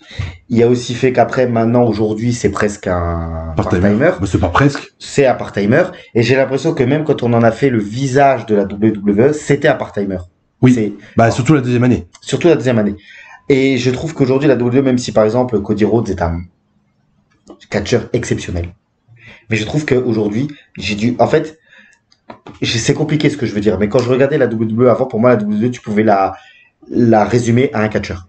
Hulk Hogan, Stone Cold Steve Austin, John Cena. Et aujourd'hui, si je regarde la WWE, je peux pas la résumer à un catcheur. Eh ben, j'en avais déjà parlé, et en fait, là, tu vas résumer un peu ce que je vais dire. C'était la peur de Vince. Oui, ça, c'est ça. Après Hulk Hogan, de mettre un mec plus grand que la WWE. Et je pense que TKO, aujourd'hui, Triple H, avec TKO qui dit ça, Triple H, Netflix, tout ça, la WWE, c'est une marque et un produit. Ça veut dire que la marque et le produit doivent être toujours au-dessus des mecs que t'embauches. C'est ce qu'avait dit Alex Ferguson, un entraîneur de Manchester United, qui avait dit il ne faut jamais que le joueur devienne plus grand que le club. Voilà. Et je pense que la WWE, depuis des années, Vince, il a laissé quand même du pouvoir. Parce que après, justement, on m'en a dit, après le Cohen, il y a eu Steve Austin, mais Steve Austin, pareil, ça a été une étoile filante, il y a eu les blessures, il y a eu les problèmes, et on a vu qu'il était difficile à travailler, que ça allait partir en couille plusieurs fois. John Cena, il était corporate, il lui a laissé du pouvoir, mais il est resté corporate, il restait WWE, on voyait WWE et John Cena. Ouais. On ne voyait pas John Cena devant la WWE, ça n'a jamais été le cas. À part Hulk Hogan, qui était au-dessus de la WWF. Hulk Hogan, il était au-dessus de tout. Il était au-dessus de tout, parce que les gens se rendent pas compte. Hulk Hogan était au-dessus du catch. Il était au-dessus du catch. C'était vraiment la méga star, point, barre, ligne, vraiment. D'ailleurs, quand j'avais Et je pense vraiment, c'est pour ça que tu n'en auras plus, et on revient, c'est vraiment le fil rouge de l'émission. On revient sur l'ère de la consommation. On ne peut plus faire ça. Un poster boy comme ça, parce que ça se construit sur des années, voire une décennie. J'allais dire. Là, Cody Rhodes, pour moi, il était le poster boy de la WWE, mais regarde, je suis une première fois face à Roman Reigns, il a gagné l'année d'après, il repère directement face à John Cena, l'ancienne dernière star qui prend sa retraite, donc il y a toute une histoire, ok, mais là, ça fait que 3 ans, là on est dans les 3 ans de Cody Rhodes face, et que là, ils nous mettent déjà des graines pour le faire tourner heel. Donc tout va trop vite. La surconsommation fait que les gens sont vachement plus clivants. Exactement, les gens sont vachement plus clivants, les gens tournent beaucoup plus vite, se lassent beaucoup plus vite. C'est pour ça que moi j'ai pas aimé la deuxième moitié du règne de Roman Reigns, mais par contre ils ont eu les couilles de le faire.